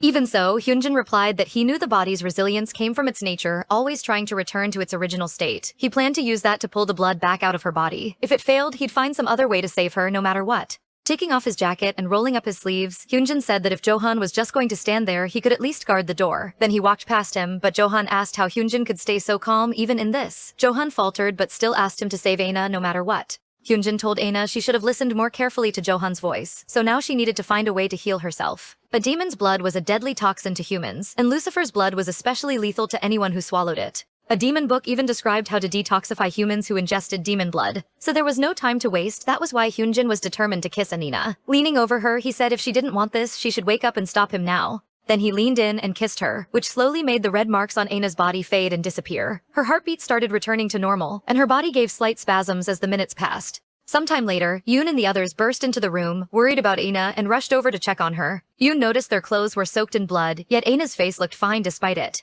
Hyunjin said the poison had already spread quite far, so he couldn't say exactly when she'd wake up. Mu commented that she must have drunk his blood, but that didn't seem right, because she looked fine and Hyunjin said he'd already extracted it. When Mu asked how, Hyunjin just looked away and stayed silent, acting like it was nothing. Yoon said he'd heard a demon had attacked them and wondered who it could be. That instantly angered Mu and Lee, who demanded to know who was insane enough to attack a Lucifer like that. Right then, Aina sat up in bed and asked who exactly they were talking about killing, and what they meant by a demon, making everyone freeze as she pressed them on what all of this meant and who Hyunjin really was. To be fair, Aina had always found Hyunjin's remarks about not being able to stand blood strange because they made him seem different. Even with all the weird things surrounding Hyunjin, Aina had brushed them off as coincidences. But after the accident, she'd heard the whole conversation between him and the other demon. She'd seen his injuries too, and noticed he'd already healed long ago. That made her clench her shaking hands as she asked him to tell her the truth and reveal exactly who he was. A long, tense silence filled the room until Mu and Lee awkwardly said they'd wait outside. Mu even shoved Yoon out with them when he wanted to stay, leaving Hyunjin and Aina alone. Instead of answering, Hyunjin asked how she felt, and she said she was better now and didn't feel feverish anymore. That relieved him because her recovery seemed even faster than expected. Then Aina returned to it, asking if he was human. He said he wasn't, and that made her tense up a little. She pressed on, asking if he was a demon. A breeze slipped through the window and stirred the curtains as Hyunjin admitted she was right. Stammering, she asked if that was why he couldn't stand the sight of blood, and again he said yes. Just as with every question after that, looking into her eyes helped calm him. But then Anina asked if he still planned to perform her surgery. Hyunjin hesitated before saying no. He asked if she'd only now realized he had been using her. All those strange things happened because of him. He needed her, so he deceived her. Now that she knew what he really was, he said she should obviously be afraid. With a smile, he added that she didn't need to come to work starting the next day, then turned to leave. But Anina called for him to wait. He kept walking to open the door and go. That made her shout for him to stop right there, startling him when she jumped out of bed to follow. She complained that he always did whatever he wanted, telling her to stay by his side, then telling her not to come to the clinic anymore. Why did he always assume she was scared? She was angry that he dared decide how she felt without even knowing. That made Hyunjin blush slightly as Aina said she'd still help him. She'd promised before, and it didn't change whether he was human or demon. Clenching her fists, she said she'd chosen to work with him, and she would decide for herself when to leave. Smiling, Hyunjin replied that this would be her last chance to act freely, and she smiled back, saying that was fine as long as he paid well. He asked one more time if she really felt okay, and she said yes, adding that the other doctors could come back in now. Thinking about the demons outside, Hyunjin realized he hadn't seen Johan anywhere. He should have joined the others outside when they came into the room, but apparently that wasn't the case. Meanwhile, Johan was in the bathroom covering his face while blood dripped from his nose. He felt much weaker. It had to be because of what happened the other day, when Hyunjin had threatened his heart. His hands trembled as he coughed up blood, but failure wasn't an option. He wanted to stay strong. The dark-haired girl quickly headed over. It was obvious she wasn't going to just stand there. She looked around and asked what this place even was. It was an absurdly huge hospital. Then she stopped a man passing by and asked if a doctor named Mu worked there. The man Juhan turned and coldly told her no. That caught her off guard, so she let go at once. As she watched him leave, she realized another demon had crossed her path. Junjin staggered through the hall back toward the room, then paused, hearing voices, and realized In Hyun was awake. Before he could open the door, he froze when he heard her ask if all the clinic's doctors were demons too. Inside, they were explaining what kind of demons they were, and Junjin stood there paralyzed in shock. When Inhina asked if they had tried to seduce her to feed on what they called desires, they admitted it. Min used his hands, Lee his cute face, Yubi-ten his voice, Yoon his pheromones, and Hyunshin his eyes.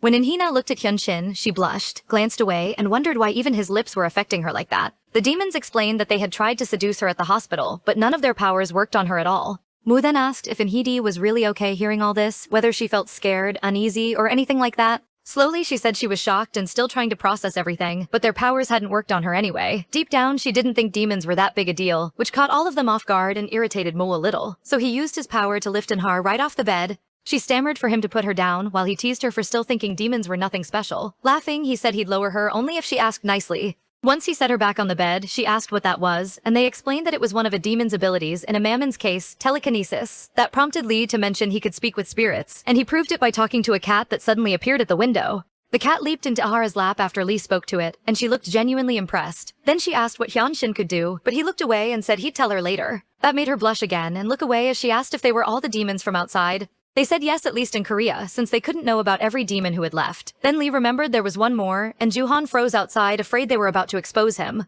But Mo quickly covered Lee's mouth and brought up his mother instead, the demon Lee had seen last time. He confirmed those were all the ones they knew so far, and Juhan relaxed a little outside. At the same time, he wondered why they were lying to Anhar, and why they were covering for him. Then Juhan looked aside as the dark-haired girl approached, saying she hadn't known he knew Mo. She smiled, pleased to have caught a liar red-handed, which surprised Juhan too. But before anything else, she asked if he was a friend of the doctor. Laughing at how pale he looked, she watched him deny it and ask who she was. Smiling, she said she was Moa's partner for the coming-of-age ceremony. Right then, Mo himself opened the room door. He said Anhar was awake now, so Juhan could go in and see her. Meanwhile, they were leaving, and Mo pushed the girl away as she complained about how little kindness she was getting. Lee and the others headed out too, relieved things had gone better than expected. Hyunshin left after them, telling Juhan to go inside and giving him space to talk to Inhar alone. As Juhan walked toward Inhar, his stomach twisted, but she smiled and guessed Hyunshin must have called him, and now she was really okay, which made him burst into tears. He started crying, thinking that if he'd felt like this before, he wouldn't have been able to do anything, and that drove him crazy. He moved closer and took her hand, thinking that ever since Hyunshin showed up, he'd been doing things he couldn't control.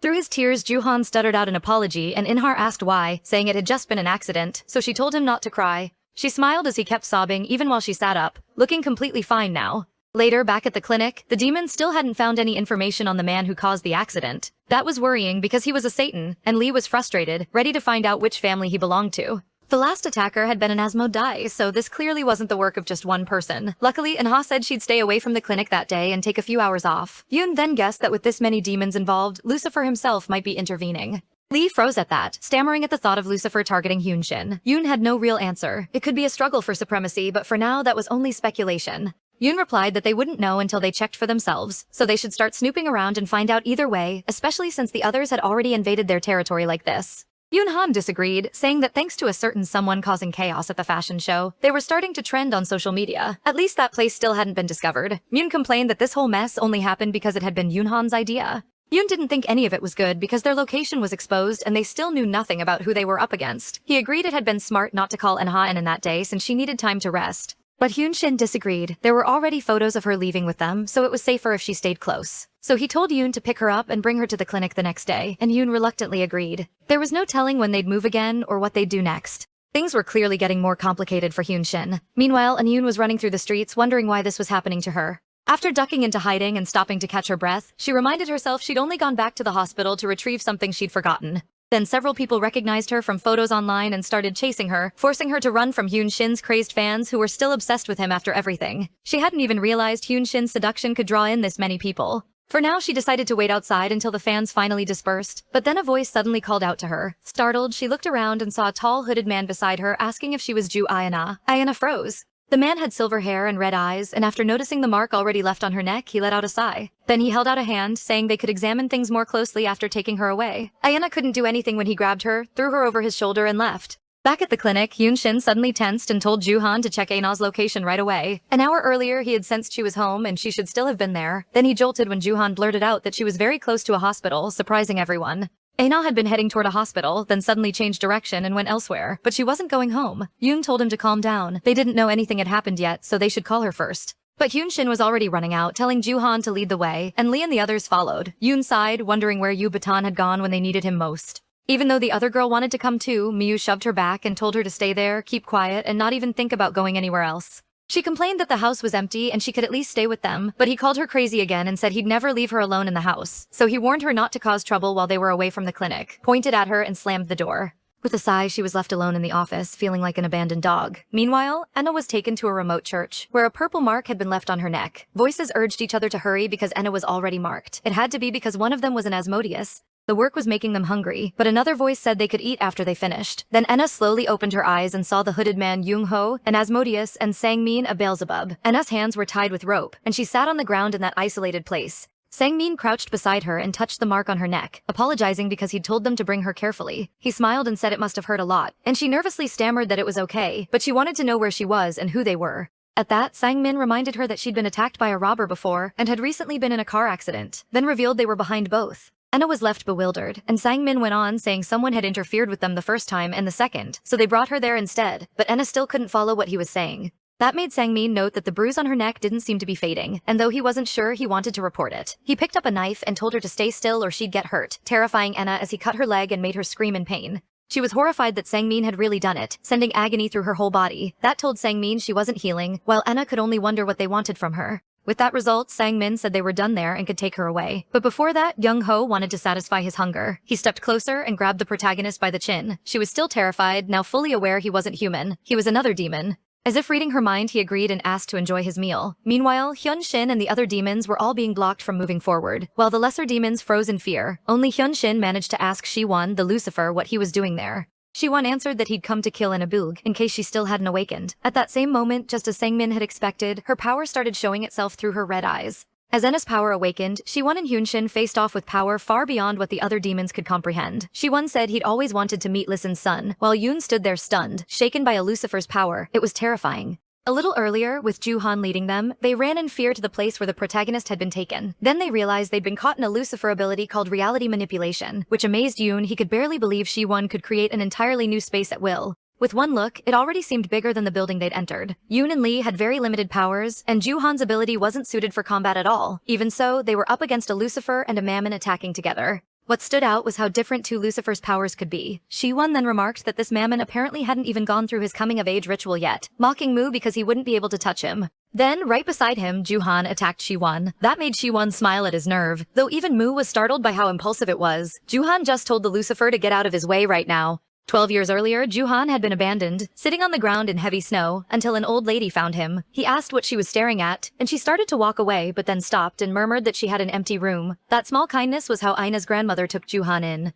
She introduced him as a friend's grandson, a lie even Joo-han couldn't believe, but Aina's grandmother still hoped he and her granddaughter Aina would get along. After taking a bath, he came out shirtless and completely caught the girl off guard. She crouched down, face red with embarrassment. Seeing her that flustered, Joo-han started laughing because it was strangely adorable. Later, Aina put on her school uniform and asked if it looked good on her. He smiled, called her beautiful, and joked that he might need her to be his wife. The comment caught Aina off guard and made her blush. She protested that they couldn't do that because they were family. As time passed, Aina grew more distant, but Joo-han kept teasing her, asking if she didn't like him anymore. She only blushed and looked at him. Joo-han pointed out that she hadn't shown him much interest lately, but he could still feel Aina's emotions. She really did like him a lot. She just kept telling herself they were family. Hearing her thoughts, he realized she'd hate losing Joo-han if they were ever forced apart. That concern for Aina drove him to attack Shi-won, but he was quickly blasted back, left bleeding as Yoo-han rushed over to check on him. Looking at Joo-han, Shi-won knew he was probably going to lose a lot of blood and asked who wanted to try next. Joo-han realized he couldn't undo the room Shi-won created no matter how hard he tried.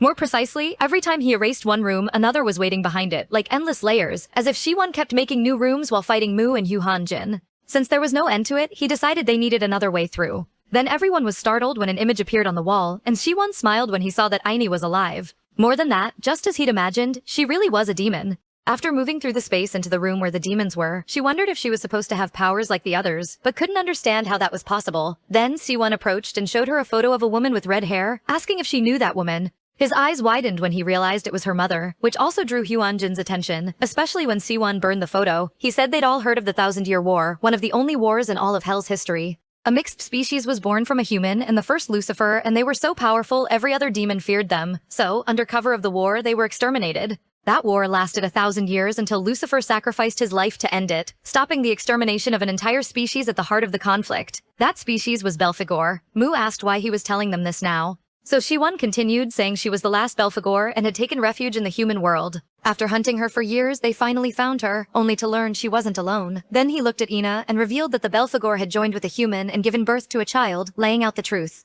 The Belphegor had broken the forbidden law and was still alive and well, so of course they were curious about her daughter. Beside him, Young-ho finally found Ina after opening several doors, and Mu realized there were even more demons there. But Sai-won went on, saying that above all, he was glad to see Lucan's son in person, which made Young-shin ask who he really was. At Young's signal, Lee whistled through his fingers, summoning a Satan's beast, a huge feline named Adon. With a snap of his fingers, Lee used the chance to get them out of there, while Hyun-shin kept staring at Ina the whole time. They escaped with Aiden's help, and once outside, Lee thanked the cats for their great work. Mew complained to the girl who helped them that she could have at least brought the car too, and she got annoyed since she hadn't even gotten a proper thank you. Siwon and the others only watched them leave, saying there was no need to chase them because he had a better idea now. Later, they all returned to the clinic, while Mew and Lee waited outside as Ina was treated. When Yoon came over, he said she was with Hyun-shin, sleeping deeply from exhaustion. Even so, she seemed to be doing very well. Lee mentioned he'd heard of the Belphegors before. Usually, when a demon has a child with a human, the demon disappears and the child inherits the demon species. But sometimes, when a Lucifer and a human came together, it created an entirely new species. They were called Belphegor, ranked lower class but with a unique transcendental ability.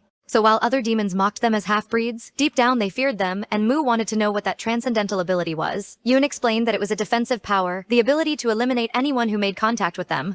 They could even erase a demon's thoughts, emotions, and actions, so it wasn't a drug or anything like that. The reason Hyun-shin felt good when he saw the blood was Ina's ability. Even so, Mu pointed out she couldn't heal from wounds right away, and probably didn't even know her power was active. Yoon agreed that seemed to be the case. She was a lot like Hyun-shin before his own awakening. Lee then said those guys would probably come back later, along with that man who looked familiar. With a sigh, Yoon agreed, saying Shi-won had clearly let them go on purpose because they could always return later. Meanwhile, the receptionist greeted someone who immediately made her blush, and she asked if he had an appointment. She wasn't the only one. Several others were just as flustered. Soon after, someone entered the room with the demons, shocking everyone when Yubaton appeared, asking what had happened while he was gone. At the same time, when Ina woke up, she cried out for her mother, still shaken from crying and from the nightmare. When she looked to the side, she saw Hyun-shin sitting nearby. She asked what had happened to her and her mother, but instead of answering, he rested his head on her bed and started talking about the sister he once had, and how she died because of her ability when she couldn't control her powers.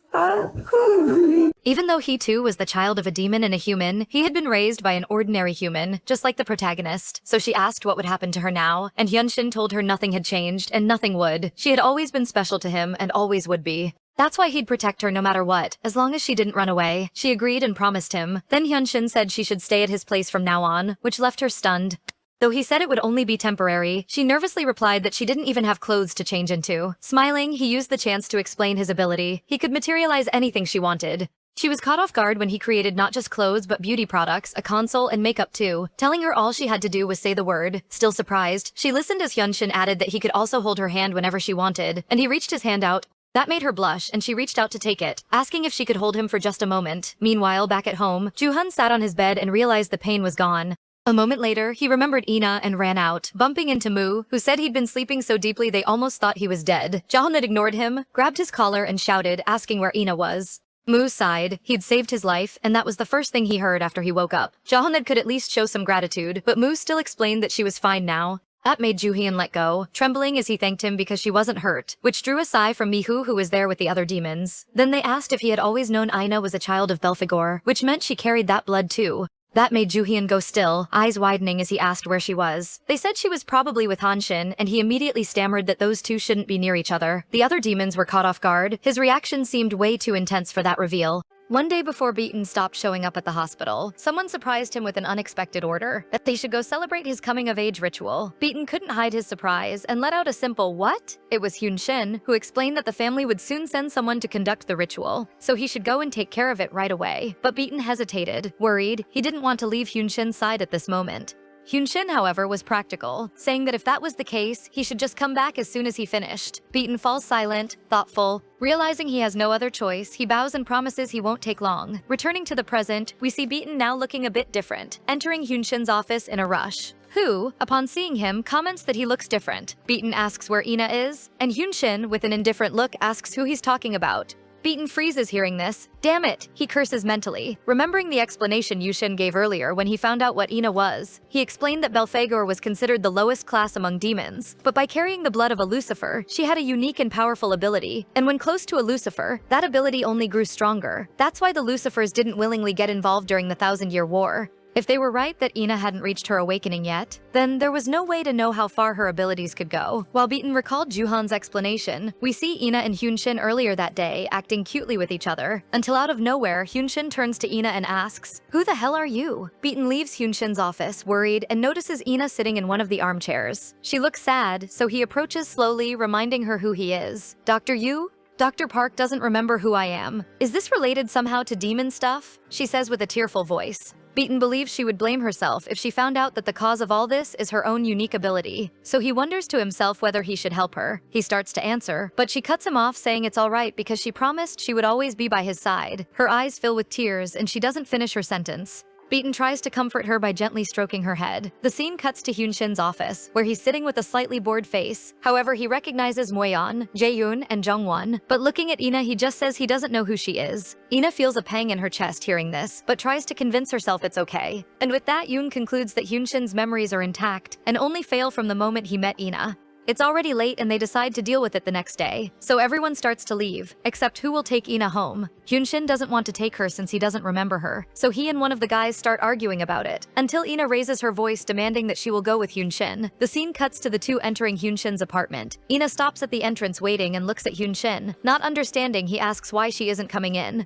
She says she's waiting for him to get her slippers. After all, he did that the last time she was there. This bothers him. He wonders if he really brought this woman to his house before. He starts walking again and tells her to get the slippers herself. Ina puts on the slippers that are near the entrance, and as soon as she steps into the apartment, she feels her stomach growl loudly. She goes over to him and asks if there's any food in the house. At first, he thinks the question is silly and immediately says there's nothing to eat, but she suggests he could use his power to materialize things. Surprised, he wonders how the hell she knows about his powers. Her stomach growls loudly again, making Hyunshin give in and use his power to feed Ina. He watches her as she eats excitedly, and when she's almost finished, he asks her who she is, how she knows Beaton and all the other guys, how she came to his house before, and what they were. The last question makes Ina get lost in thought, remembering when she met him and everything they've been through together so far, especially the moment their lips met in a moment of desperation and passion. This makes her turn redder than a bell pepper. Still embarrassed, she answers honestly saying she doesn't know exactly what they are to each other, but that apparently her mother broke the sacred law and got pregnant by a human. The words keep spilling out of Ina's lips.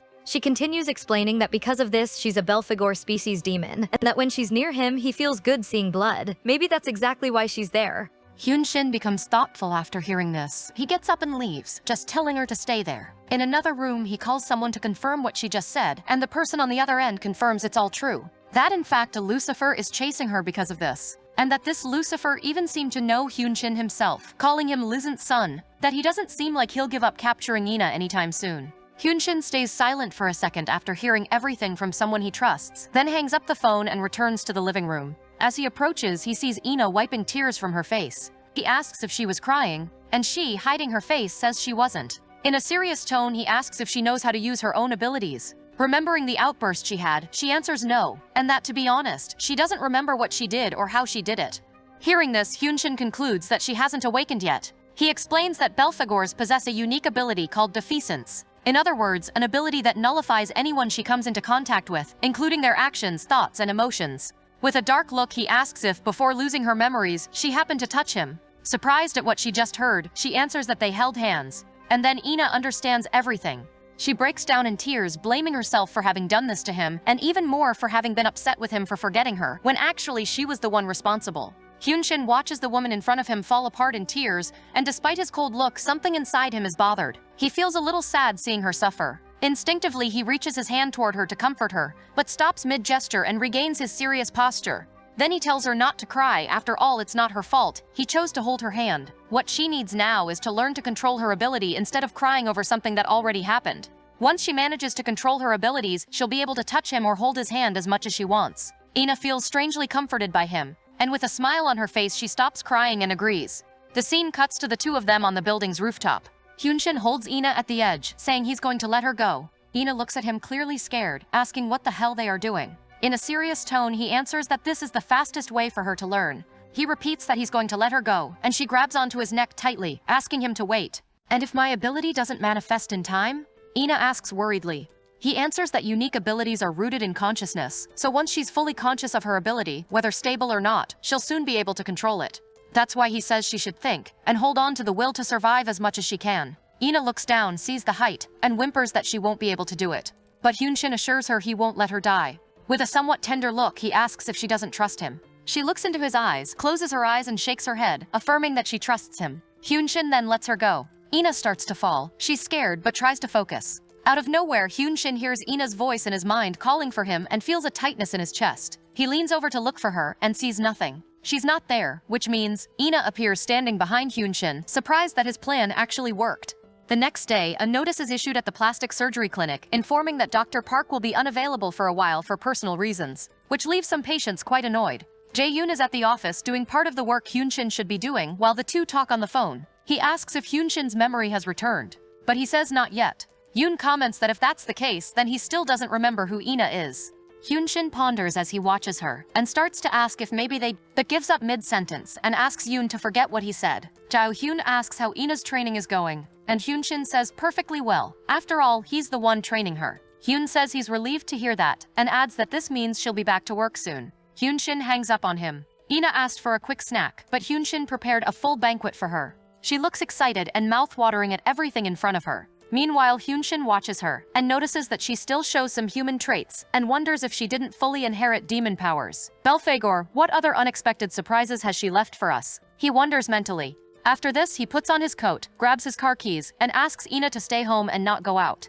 Meanwhile, at Muyeon's house, Muyeon advises Juhan to stay there for a while, but Juhan doesn't seem to like the idea much and asks why he'd have to do that. Muyeon reminds him that he left a mark on Ina, so he's sure those guys are doing everything possible to find him and destroy him. And since Ina is a half-demon, he believes his desire to remove the mark has disappeared. Lastly, Muyeon adds that Juhan still hasn't fully recovered from the fight with Shuhan.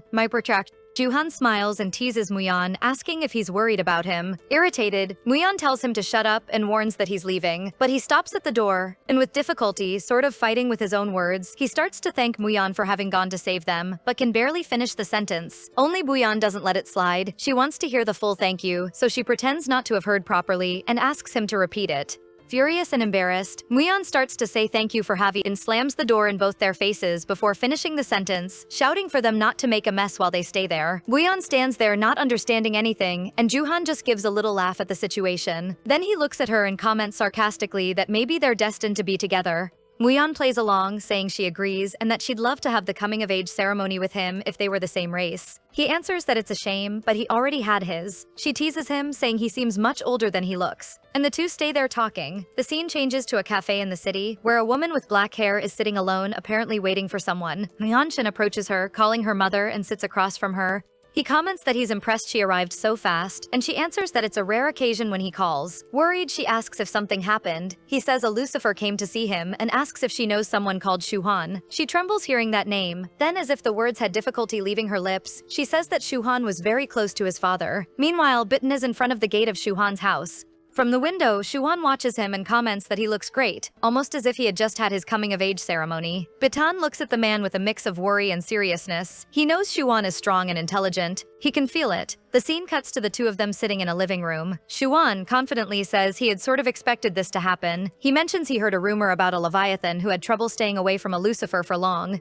and that he even understands Leviathans generally obey Lucifers, but did he even bother to check the blood lineage of the Lucifer he follows? With a wide smile on his face, he says that luckily he's currently looking for a Leviathan. Then he asks if Bitan wouldn't like to join him, a true Lucifer, unlike a half-breed. Bitan asks if Shuan plans to destroy Ina, and without thinking twice, Shuan says that was initially the plan, but he changed his mind. Because it's quite interesting that a Belphegor born of a Lucifer and a human managed to conceive a new life with another human. The rule was broken twice, and yet Juhina is alive, well, and with demon blood flowing in her veins. Then with a sickening look, he asks Bitan, if a Lucifer and a half Belphegor had a child, what does he think that child would be? Guys, this man is disturbing. He wants to use Ina as if she were an experiment. Gross. Bitan becomes extremely irritated, understanding Shuan's sick idea, and stands up, questioning what the hell he's thinking of doing. But Shuan uses his demonic powers to subdue him, making him kneel, and says he won't ask for his help right away, but that he holds a grudge against Huan Xin, and because of that is determined to have everything that's his. Shuan grabs Bitan's chin and tells him to choose him. The scene cuts to Jongwon at home, lost in thought, absorbed in his memories. In the flashback, an older man warned him not to look at the young girl behind the bars because she had been dragged to hell for having fallen in love with a human, and because her body was considered contaminated, no demon would perform the coming-of-age ritual with her, leaving her completely isolated, a disgrace to the whole family. The girl then looks up and stares at Jongwon with a look full of sadness. He returns from his thoughts, saying out loud that it's unbelievable how much she's grown since then. Bitan returns home and Jongwon asks where he's been. With a clearly worried expression, Bitan becomes thoughtful. The man's words from a bit earlier come to mind. "Choose me," the voice echoes in his mind. Deflecting, Bitan tells Jongwon he was just taking care of some things. Meanwhile, Ina keeps practicing her ability, but after 50 attempts in a row, she's completely exhausted. Hyunshin approaches with a knife in his hands that glows red, saying she's practiced enough and now it's time for real training. Seeing the knife, Ina feels a chill down her spine, remembering when she was kidnapped. Hyunshin notices her expression and asks why she's scared. She explains that when she was kidnapped, a demon with glasses cut her with a knife several times. Hearing this leaves Hyunshin extremely enraged, but he crouches gently beside her and says she needs to overcome this fear because if she doesn't do it now, she'll never be able to, and that he'll help her. The two go back inside the apartment. Hyunshin explains that he's going to hit her with the knife and that she needs to defend herself with all her willpower. As soon as he finishes explaining, he warns her and quickly comes at her. Ina flinches and can't react. Hyunshin, looming over her, asks why she didn't stop him. Ina retorts by asking why he didn't hit her. He sighs and explains he stopped before because she was looking at him as if she was about to start crying at any moment. Stepping back, he says that this way things won't work and that they should try something different. Ina agrees without thinking much. And as soon as she does that, he cuts his own arm with the knife, making her panic, asking why he's doing that. Serious, with his arm bleeding, he looks at her saying he's going to do it again since she failed to stop him. Desperate, Ina begs him to stop and try to hit her, that she's sure she'll manage this time, but he ignores her and cuts his own arm again. Ina watches in complete shock while he orders her to concentrate. "Stop, please stop, I can't do it," she says, her voice almost breaking. Hyunshin looks at her irritated and asks if she really wants to repeat the same mistake, make him lose his memory and forget her again. These words make Ina look at him a little more focused. He continues, asking her to remember the first time she used her power. She repeats it thoughtfully, remembering how it was, how it felt. Believing his method will work, he raises the knife, looking into her eyes and warning that he's going to cut himself again. He brings the knife down quickly toward his own arm, and then the sound of the knife hitting the floor surprises him. Ina has a reddish aura around her, a determined look, and eyes glowing red. Hyunshin takes a second to understand what just happened. Then he smiles, saying he never imagined she was capable of making such a demonic expression. Internally, he's impressed. He didn't imagine she'd be able to learn so fast. He noticed her look changed from the moment he said she could make him forget her again. Hyunshin turns to Ina, saying that's enough for today. But she doesn't seem to hear him. She's mentally exhausted. Her body starts to give out and she starts falling toward the floor. Almost by instinct, Hyunshin acts quickly and catches her. He realizes he acted out of habit and enters into an internal struggle with himself, trying to understand why. Why is this a habit for him?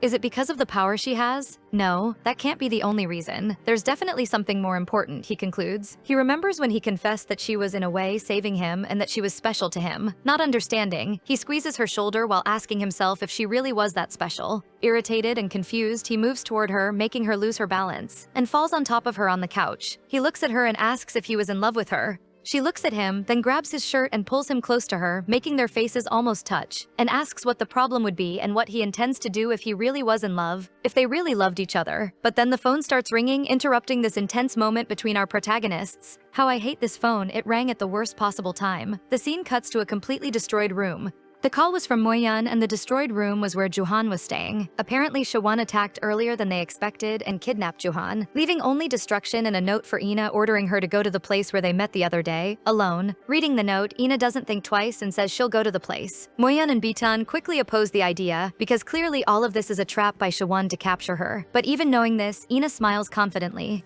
She crumples the note angrily. Moyan is surprised by her attitude and asks Hyunshin what he's been teaching her. But Hyunshin doesn't answer. He's thoughtful, wondering if this is a good opportunity to test her. Then, completely ignoring the others, he goes toward Ina, saying he'll teach her the only way to defeat a Lucifer. And this is where things get serious, folks. What does Hyunshin have up his sleeve? I need to know. Some time passes and we see Ina entering the agreed location. She looks around, wondering where Juhan is. Then Xuan's voice echoes through the room. He says he's surprised she actually came alone. In a sarcastic tone, he adds that he thought he'd found Hyunxin's weak point, but it seems he underestimated Ina's courage. Seeing him, Ina immediately remembers the last time they met. Guys, this man showed up and the mood already got heavy, sick, obsessed guy. And with a sickening look, Xuan formally introduces himself to her. Ina is face to face with Xuan. With her new abilities, she realizes the two of them are the only people in the house. Going straight to the point, she asks where Juhan is. With his gaze fixed on her, he answers that Juhan is safe. For now, the scene cuts to Juhan waking up a bit confused. Realizing his hands are handcuffed and tied to the bed he's lying on, he sees a woman sitting on the bed and asks if she would mind letting him go. Then he smiles as she looks at him with an empty stare.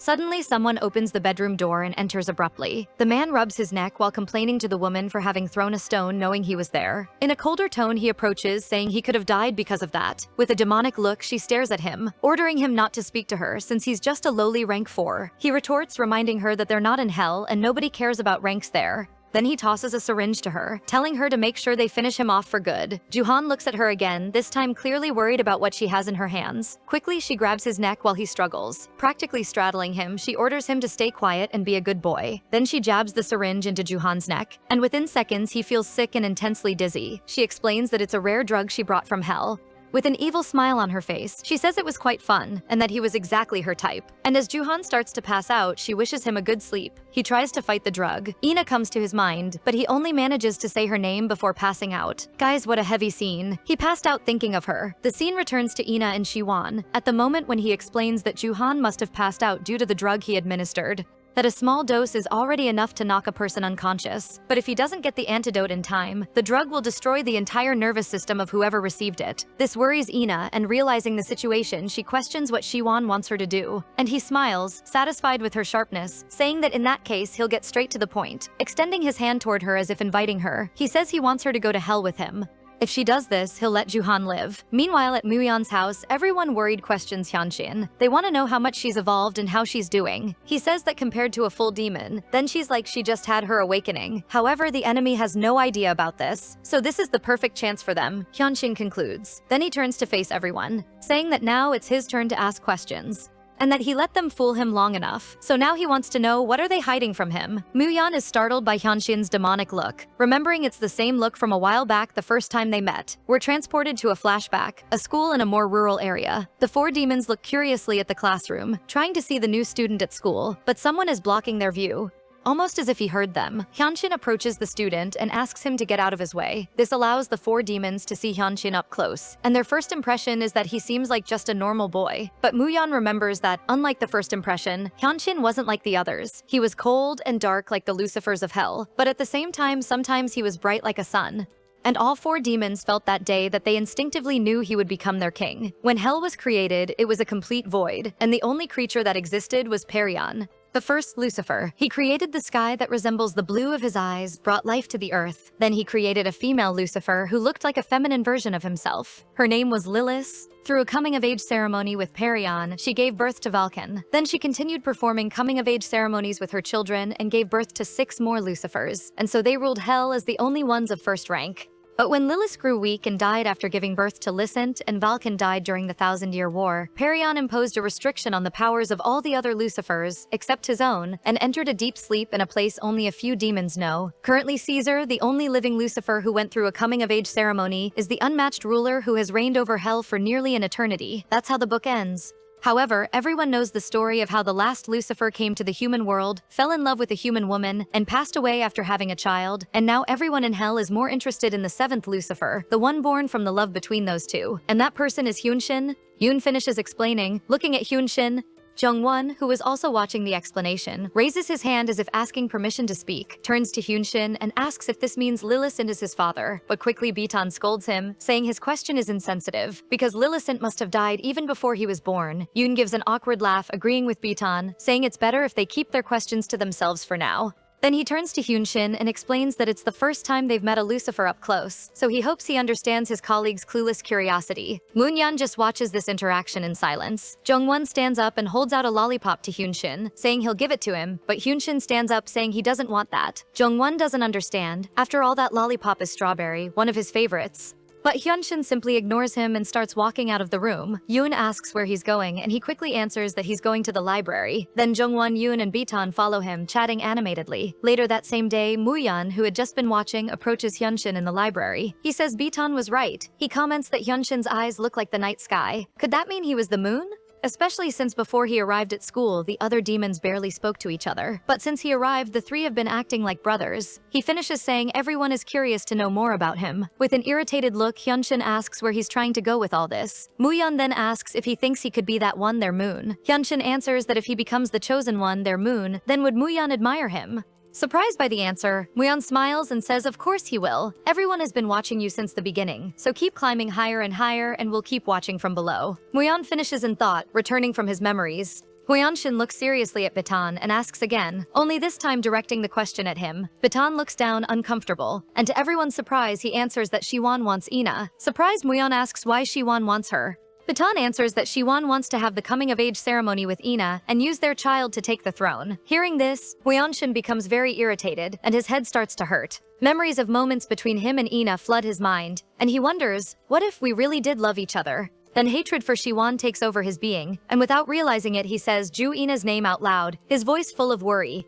Yoon looks at him surprised and then asks if he happened to just recover his memories. But Hyunshin, overtaken by rage, just ignores Yoon and asks Bitan why he didn't say anything about this before. Bitan explains that if he had said something, Hyunshin would certainly have gone to meet Shiwan in her place, and that he never intended to betray Hyunshin, but that was the only way to protect him. Hyunshin grabs Bitan's collar and says through his teeth that he had warned Bitan not to do something stupid like that. He grits his teeth, getting more and more irritated, then throws Bitan aside, ordering him to get out of his sight, and walks out of the house, leaving the others without a reaction. Bitan, realizing the mistake he made, apologizes to Ina.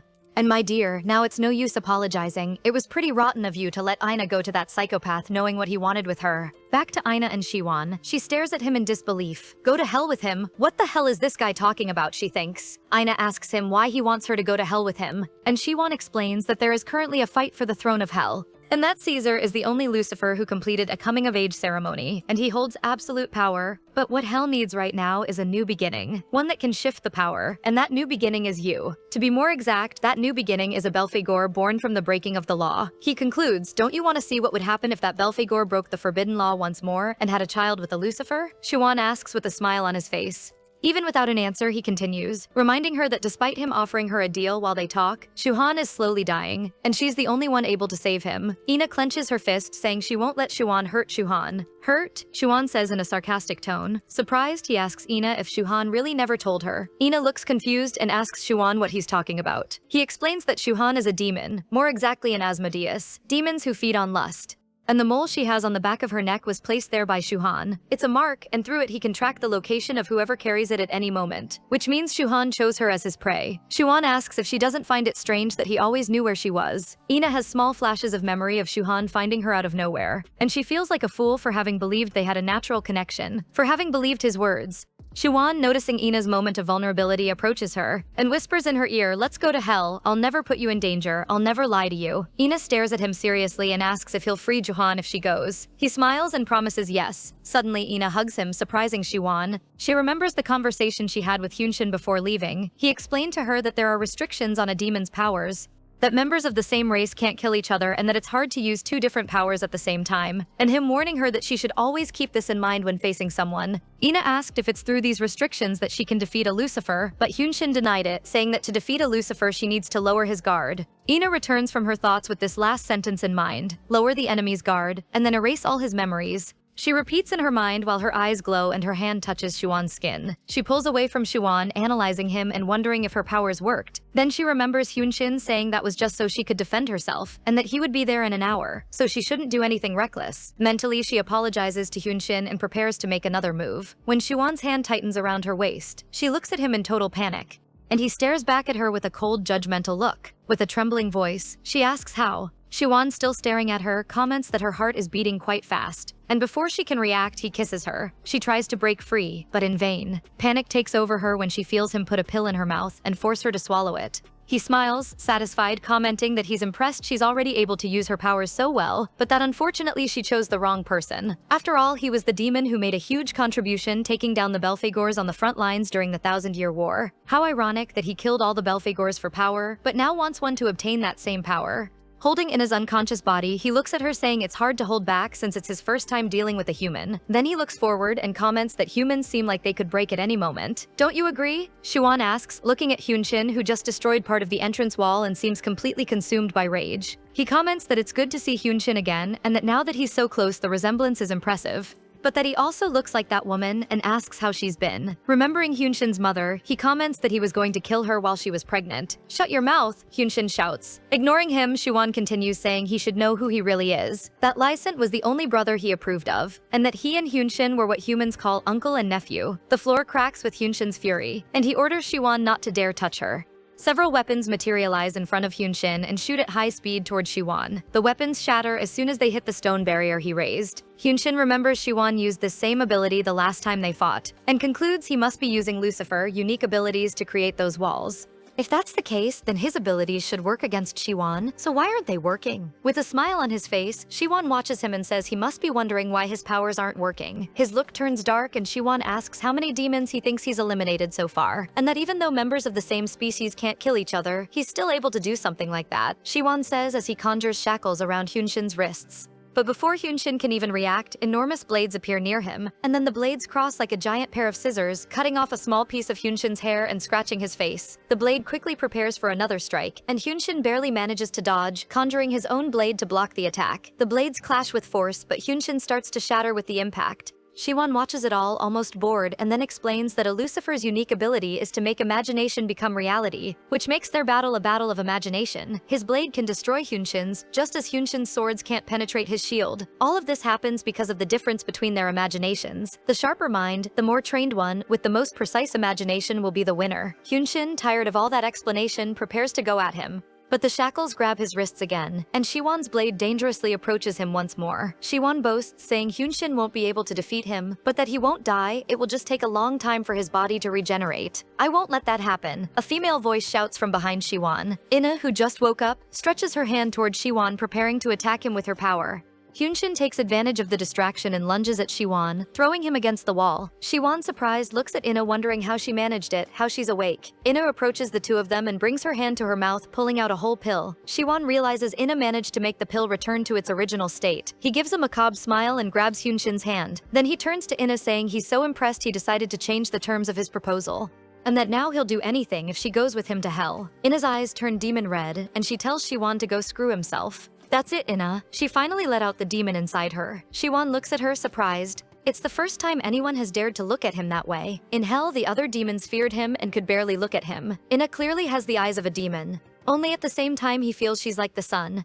Interrupting Shiwan's thoughts, Hyunshin asks Ina if she's okay. And as soon as she confirms she is, he says he'll use one of his wishes now. She looks at him surprised, realizing his memory has probably returned. Hyunshin continues as if it's no big deal, and asks Ina to promise not to get hurt and to stay safe until they leave there. Shiwan looks at both of them with a sick look while rubbing his neck, and says he didn't intend to take all this so seriously, but that all of this makes him want to take her with him no matter what. His eyes turn red when he activates his power. Hyunshin also becomes more alert, knowing Shiwan will attack soon. Shiwan makes a scythe materialize in the air, but as soon as it appears, it quickly turns to smoke and disappears. Irritated and surprised, he looks at Hyunshin but realizes it was Ina who did this. Confidently, she answers Hyunshin's request, saying she wants the same as him and that he shouldn't be so confident just because he's a demon, since he can get hurt too.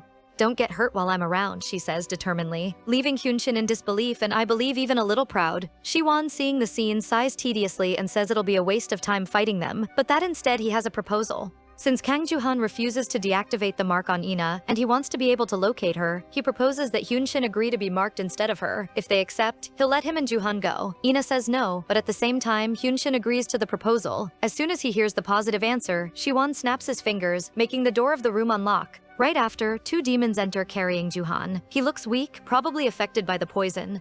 The white-haired man questions whether it's really okay to place a mark on a Lucifer. Hyunshin extends his arm saying he doesn't care and orders the man to get the job done quickly. But as soon as he starts moving toward Hyunshin, Juhan with trembling hands grabs him. Barely able to speak, he asks that the mark be placed on him instead. The man looks at Shiwan, who nods positively. Then the white-haired man brings his thumb to his mouth, licks his finger, and touches the back of Juhan's neck, making a mark similar to a mole appear on his neck. Right after he hands the antidote to Juhan, Shiwan and his minions withdraw, not without first taunting that he'll meet them again soon. The darkness of the room recedes as soon as they leave, and the place returns to how it was before. Juhan recovers quickly after applying the antidote, but he seems ashamed of the whole situation and looks down at Ina. The two look at each other, him with a regretful look for having lied, her with a mix of sadness and irritation. After a long, awkward silence, Ina breaks it, saying they should go home. In Juhan's mind, all he wants is to apologize to her and explain, but he can't, and ends up just answering with a short, dry okay. But deep down, he feels he can't go back to that house, not after everything he did. In the car on the way home, Juhan checks his phone and sees several worried messages about him, mainly from his manager. He turns off the screen, a bit frustrated. Then he turns to Ina and says he's too lazy to make up excuses for his disappearance, so he asks if she thinks he should retire. But she keeps looking seriously at the road, completely ignoring him. Juhan feels frustrated and guilty. He looks aside angrily and then clenches his fist tightly, probably angry at himself. As soon as they get home, the mood between the two is still tense and uncomfortable. In a serious tone, decides to speak for the first time and asks Juhan to be honest with her and tell her absolutely everything. Hyunshin just watches the two of them talk as if analyzing Juhan's words. Juhan tells Ina that he's a demon and that he feeds on lust. Ina asks what the mark on her neck is, and he explains that it's his unique and special ability, and that through it he can locate the person wherever she is. But if he marks a human, he has to deactivate the mark within 3 days. 3 days? But I've had this mark since high school. Ina thinks hearing Juhan. Then she asks what happens if he doesn't deactivate the mark. He explains that in that case the mark starts to cause him great pain. She asks if he chose her as his prey. And he says no, which leaves Ina quite irritated. Shouting, she asks why he put the mark on her then, why he accepted so much pain. "Because I love you," Juhan bursts out. This makes Ina stop for a minute in shock, while Juhan, not brave enough to face her, stays silent. Ina whispers that he's lying. Then she goes back to shouting, saying he always pulled away and rejected her whenever she tried to get close. "Because I'm a coward," he answers, his voice full of sadness. "Because dealing with the pain was easier. I was terrified just thinking that I would really fall in love with you if I got close." Juhan starts to remember when he and Ina were younger, all the times he saw her and wanted to get closer, but avoided it, how smoking became a way to try to escape and mask the desire to be near her. But she always found a way to get close, so he told himself maybe he needed more distance, and moved to another country for 3 months, lying to himself, believing he'd be happy just watching from afar. Without realizing how she felt, without realizing she had feelings for him. Maybe that's why he didn't notice, but at a certain point she changed and started seeking out Hyunshin instead of him. And he thought maybe Hyunshin would be able to protect her better than he could. He returns from his thoughts and with a trembling voice calls out her name. Even though he heard her say it several times in his head, he'd like to hear it at least once for real. "Can you say you like me?" he asks. Hyunshin keeps just watching with a serious expression, and Ina asks Juhan to look at her. When he turns, his cheeks are flushed and his eyes are full of tears.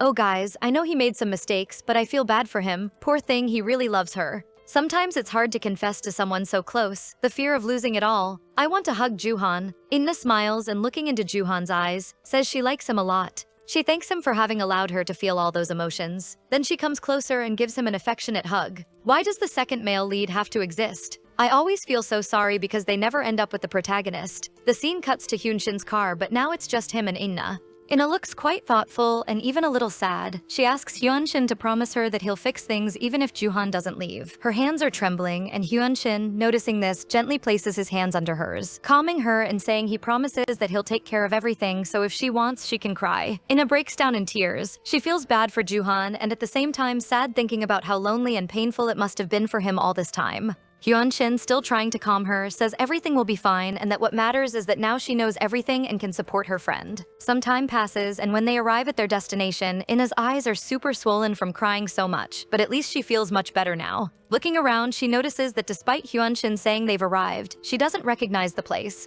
In front of a beautiful, enormous mansion, she asks where they are. Hyunshin gets out of the car and opens the door for her like a gentleman, extends his hand with a beautiful smile and says that's their house. "Our home?" Ina asks, and he answers yes, this is the house where the two of them will live from now on. Ina looks at him, blushing and surprised, while he just smiles, asking if she liked the place, but she says she's not sure, everything still feels very strange to her. It's only been a short time since she found out she's half demon and she's still trying to adapt to it. Until the Lucifer made the ultimate sacrifice and gave his own life to end the war, along with the extermination of an entire species. But there she is, a half demon of a species that shouldn't exist anymore. Alone again, Hyunshin's heart aches hearing the sadness and fear in Ina's voice. He reminds her that his father died when he was still young and that he never knew any other member of the same demon species as him. So just like her, he's also alone. She retorts, saying that despite this, he'll probably end up dating a female Lucifer. Just like the other demons, Hyunshin is surprised by Ina's reaction and starts laughing, finding her reaction cute. Embarrassed, she asks why he's laughing.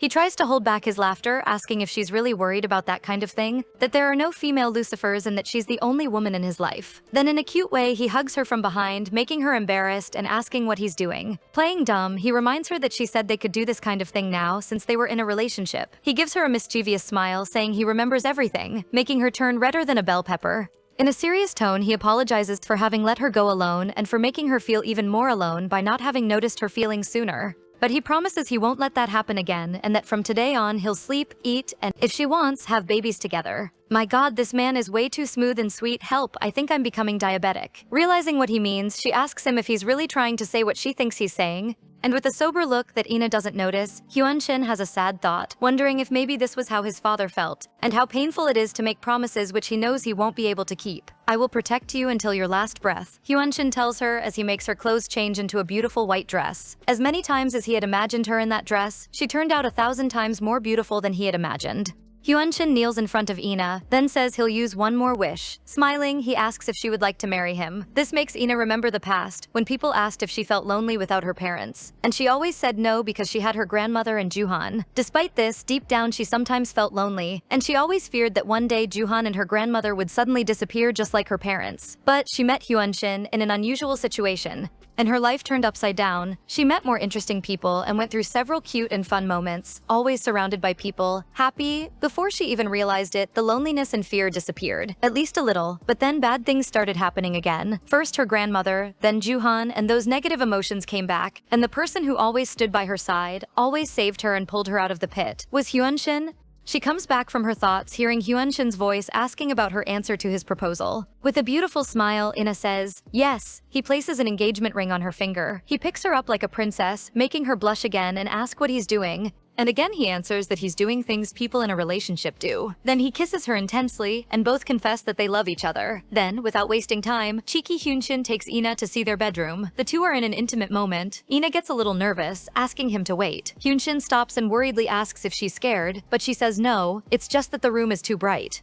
Quickly, he uses his powers to close the curtains and looks at her intensely, asking if it's better now. While caressing her embarrassed face, Hyunshin leans in for an intense romantic kiss, and this is the beginning of a hot, unforgettable night for the two of them. Sometime later, Ina is sleeping peacefully in bed when Hyunshin wakes up.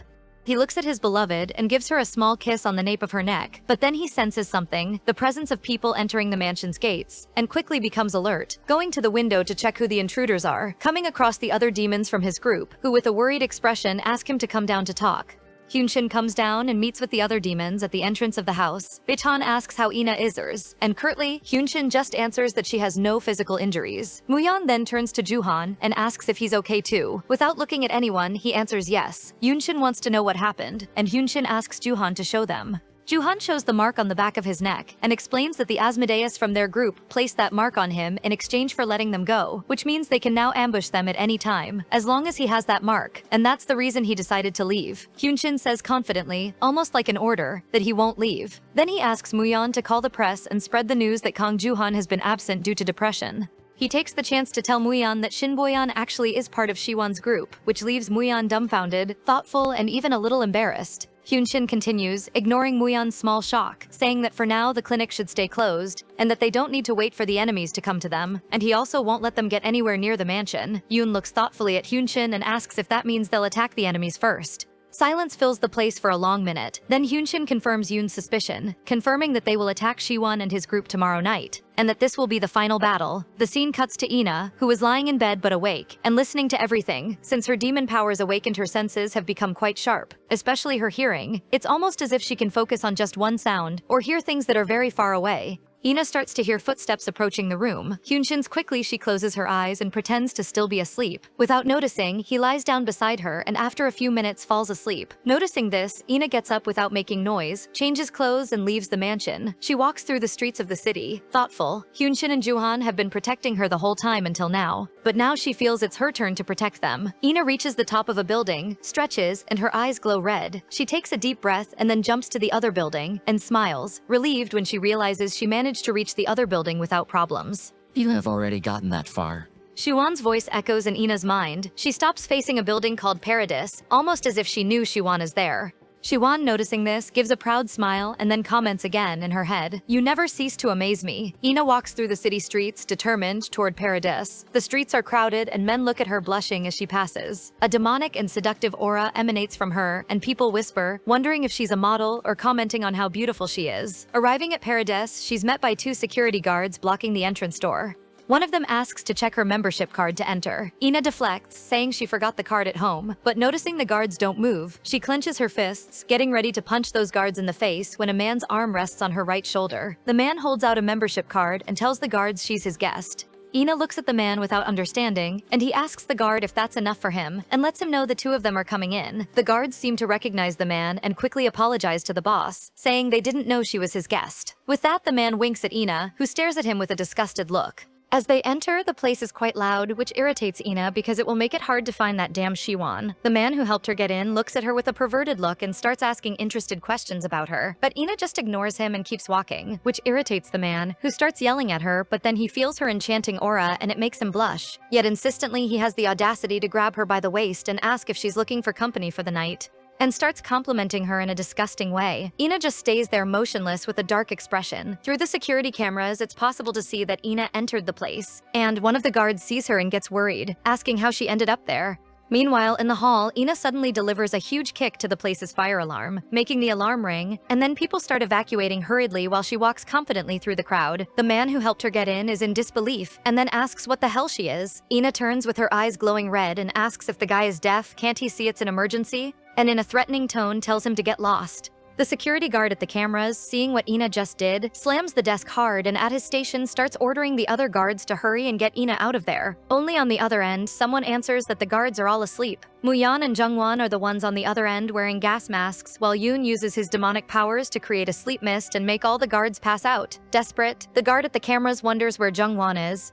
Then the scene cuts to Jungwon, Shiwon's white-haired minion. He's sitting on the floor, hurt. And in front of him we see Hyunshin. He tells the Lucifer that the CCTV room is the last room and that Sangmin is there too. Hyunshin, who's holding a phone communicating with the other demons, asks Yoon if they heard what Jungwon just said, and he confirms yes. Still on the phone, Hyunshin orders Muyan, already with Yoon, and by the tone of his voice, Muyan imagines Hyunshin must be extremely irritated. Trembling, the white-haired man begs for mercy, saying he confessed everything he knew. But Hyunshin is too irritated for that, so he says that if he's an Asmodeus, then he must have been the one who kidnapped Ina. Yu Hansho shudders hearing this and keeps begging to be spared. Only our favorite Lucifer isn't in the mood for games and finishes off Ju Hansho mercilessly. Meanwhile, inside, Ina has finally reached the room Shiwan is in, but she senses something strange. Despite all the commotion, she feels he's completely still and relaxed in there. She opens the door, asking why he doesn't seem surprised to see her since there was no way for him to know she was coming to meet him. With a sickening smile, he says he is surprised, yes, but by the fact that she's becoming more and more beautiful.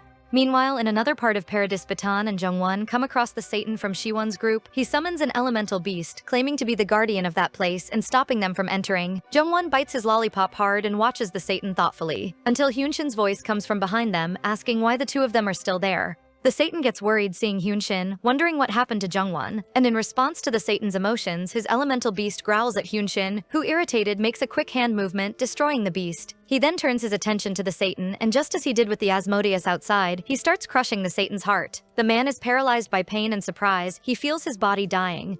But then Shiwan asks Hyunshin to stop, saying he wants to deal with the Satan personally, and that he should hurry and go to Ina. The pressure on the Satan's heart stops Hyunshin, looks seriously at Shiwan, and then warns that when he comes back, he wants the Satan to have been eliminated. Shiwan nods positively and thanks him. Hyunshin enters the building after Ina, leaving the two Satans staring at each other. Shiwan comments, almost as if apologizing, that he wasn't able to say hi the last time they saw each other. The other Satan just answers that he doesn't think that would be appropriate. Do you blame me or hold a grudge against me? Chuan asks, but the Satan answers sarcastically, saying he doesn't hold a grudge against him, that he hates him. Really? Chuan responds, and right after spits out the rest of the lollipop in his mouth.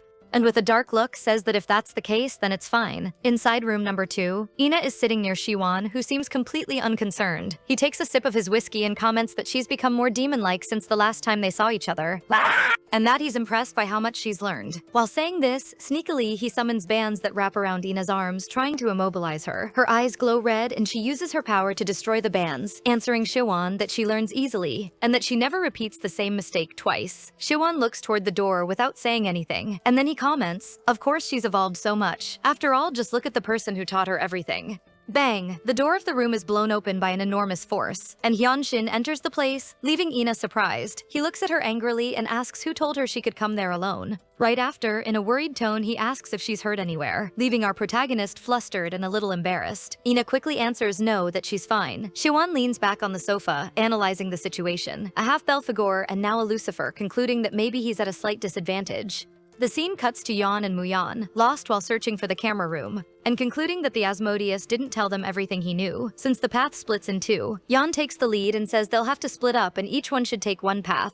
With that, Muyan went one way, and when he reached the end of the hallway, he stopped. Thoughtful, wishing he wouldn't run into the same kind of demon as him, since that would complicate things since demons of the same species can't destroy each other. He opens the door on one side, while Yuan on the other side also opens his door. And to their bad luck, Yuan comes across the other Beelzebub and Muyan comes across another Mammon. Yuan lets out a curse word, which is met by the other Beelzebub, saying he's not happy to run into him either. Then he asks Yoon if he's good at holding his breath, which leaves Yoon slightly confused, until he starts to see a reddish gas in the air. Poison. He knows that if he breathes even a little of it, he'll probably pass out immediately. So he needs to act quickly. He runs toward the enemy and knees the Beelzebub in the stomach, who curses Yoon and tries to hit him with a punch. Quickly, Yoon dodges, making the enemy's fist smash into the wall. With this distraction, he runs as fast as possible out of there, still holding his breath. Only the Beelzebub doesn't let it go and runs after him, pins him against the wall, both still holding their breath because of the gas, until Yoon opens his mouth and breathes deeply. This surprises the Beelzebub, who assumes that since Yoon is breathing, it means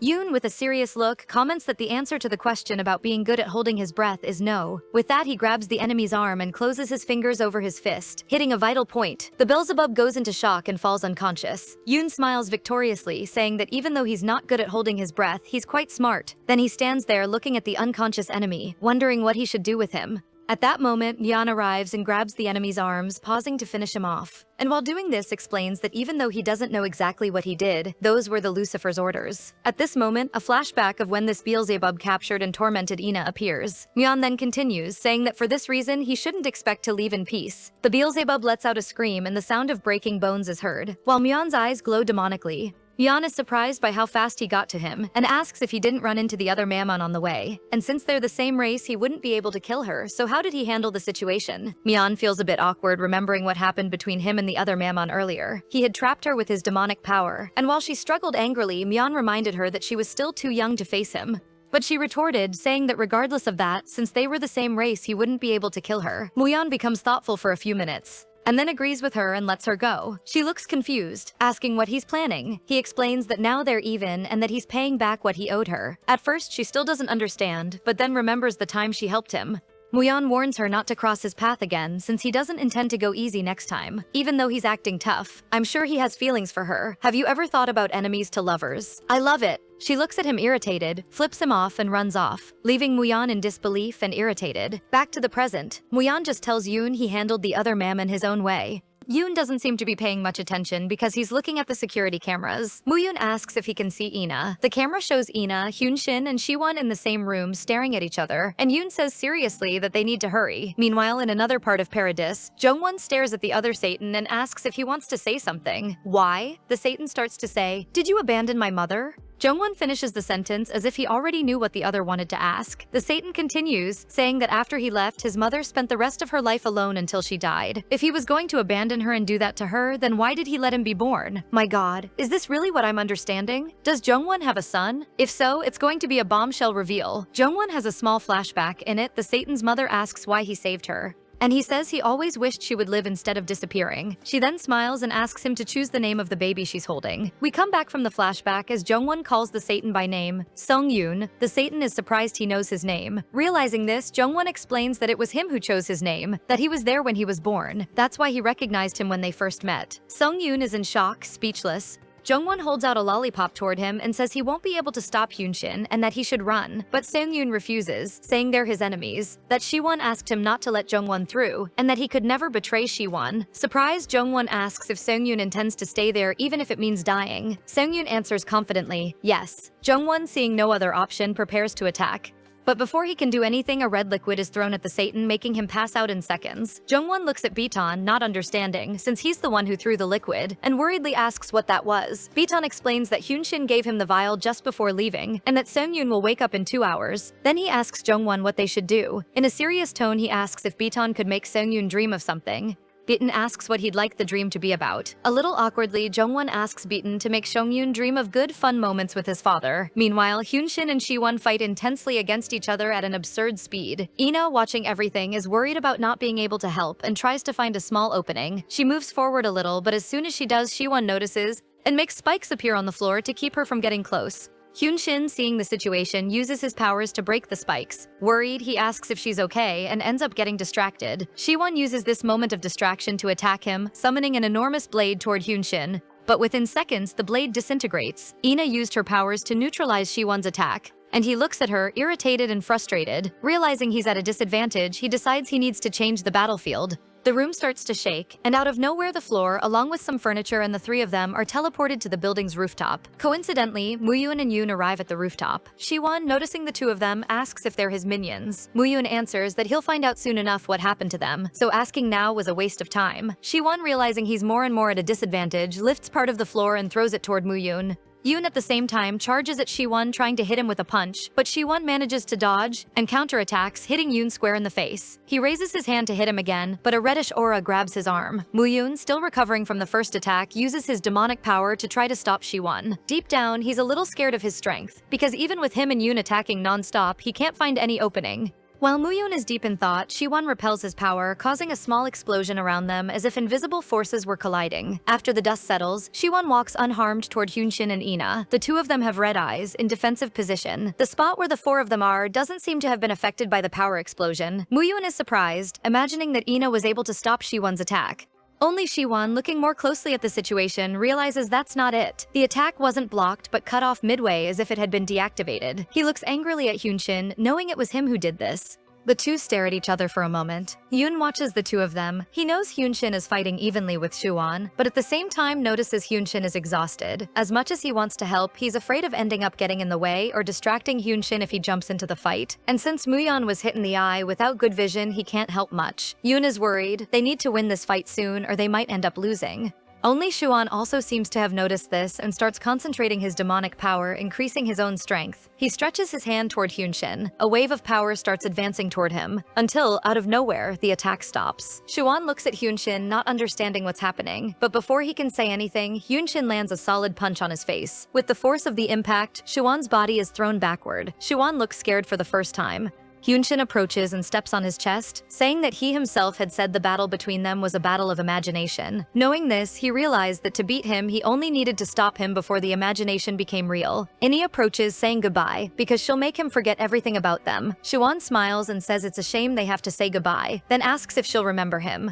Starting to use her power, Inna answers that she doesn't think so, since he's not a very memorable person. What a shame, he says, and with a wave of his hand makes the ground start to crack. Inna notices something strange, but before she can do anything, part of the floor starts to collapse. Several beeping sounds start echoing through the place. Siwon had planted several bombs in the building in case he became unable to use his powers.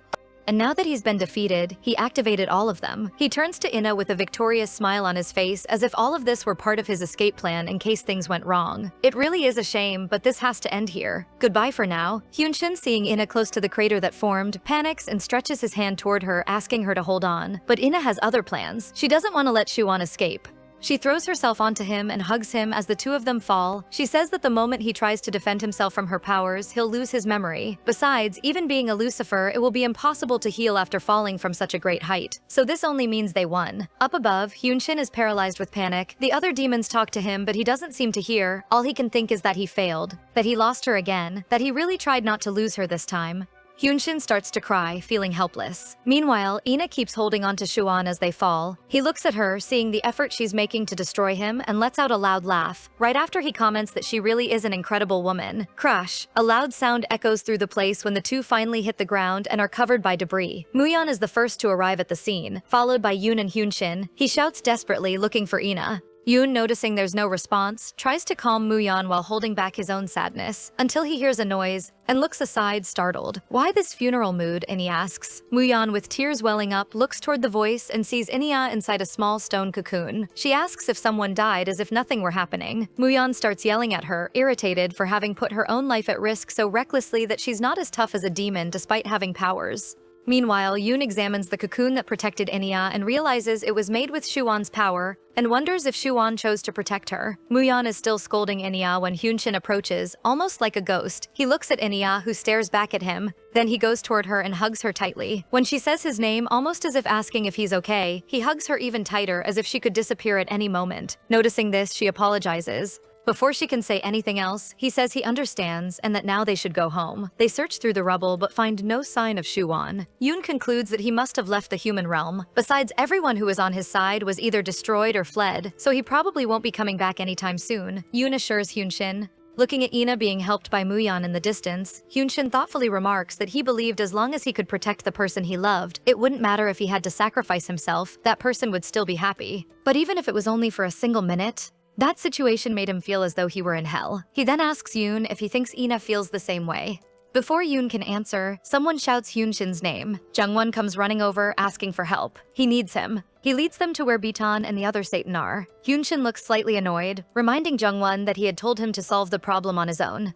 Looking a little embarrassed, Jungwon tries to explain that since this is a family matter, it's a bit more complicated. Hyunshin's expression softens, and he jokingly complains that Jungwon put Bitan on the ground too, and Jungwon apologizes. Hyunshin gives a command, and Bitan suddenly wakes up. Confused, he asks what's going on, and Hyunshin tells him it's over, they won, and it's time to go home. Sometime later, Sungwon wakes up inside a car parked in front of Paradis. The entire area has been cordoned off by the police and is swarming with reporters. Startled by everything, he gets out of the car calling for Shiwon. Then he notices something in his hand. He opens it and sees a lollipop. That makes him blush and he quickly remembers his father, but this time with a much gentler expression instead of the hatred he felt the first time. The scene cuts to Hyunshin and Ina's mansion. Hyunshin walks through the house wearing a handsome suit. He stops thoughtfully in front of a door, and just as he places his hand on the doorknob, Ina tells him from inside that he can't come in yet. Hyunshin explains that he needs to tell her something first, but decides to say it from where he is. He explains that there are certain taboos for demons. If a demon and a human fall in love and have a son or daughter, the demon will disappear. He promises to do everything he can to prevent that from happening, but if it does, it's okay, Ina interrupts. I'll protect everyone, you and the child I'm carrying. The moment Hyunshin hears this incredible news, he quickly opens the door. The instant he sees her, he turns as red as a tomato, completely captivated by Ina's beauty. After collecting himself, he asks if he really heard what she just said. Ina laughs at Hyunshin's astonished expression. She teases him about how adorable it is to see a demon of pride making such a cute face, making him blush even more, and in his mind he admits that he's only like this when he's with her. He even admits that it was his pride that made him believe he could resist her. As he stands at the altar waiting for Ina, he remembers the first time they met on that crowded subway train, and for some reason she didn't bother him. In fact, he enjoyed her presence, even though she was stubborn, strong-willed, and a little reckless. Before he even realized it, he had fallen completely in love with her. And what he loves most about her is seeing how beautiful she is when she's honest with herself and unafraid to show her feelings. The two are married in a romantic ceremony, and Hyunshin promises that no matter what obstacles stand in their way, including the taboos, he still dares to promise that he will love and protect her forever, now and in the future, always. Ina looks absolutely radiant, and this couple is simply beautiful and incredibly romantic. After everything they've been through, they truly deserve to be happy. All the demons come to congratulate the newlyweds, including Juhan. He seems to be doing well and tells her that she looks beautiful today. He holds out a small box toward her. When she opens it, she finds a tiny pink baby shoe, and he says he hopes she has a daughter as beautiful as she is. Ina is deeply touched and thanks her dear friend. As they are about to cut the cake, Ina thanks Dr. Kim for making it, but Muyeon grabs a piece and smears it all over her face. Annoyed, she runs after him to get even, but she accidentally steps on a stone and loses her balance. Hyunshin catches her before she can fall. She looks at him and thanks him, calling him doctor, but then corrects herself and with a smile calls him my husband, and the two share a romantic kiss. And that's it for today, everyone. I hope you enjoyed the story. I thought this entire story was incredibly sweet and intense, but I won't lie, I'm both worried and excited to see what will happen to this new family now that Ina is pregnant. What do you think? Is there anything you're especially curious about or looking forward to? Let me know in the comments below. And if you'd like to see more, don't forget to like the video and subscribe so you won't miss any new videos I upload. The title of this series is Call Me Devil, and today's recap covered the entire first season. Kisses, and see you next time.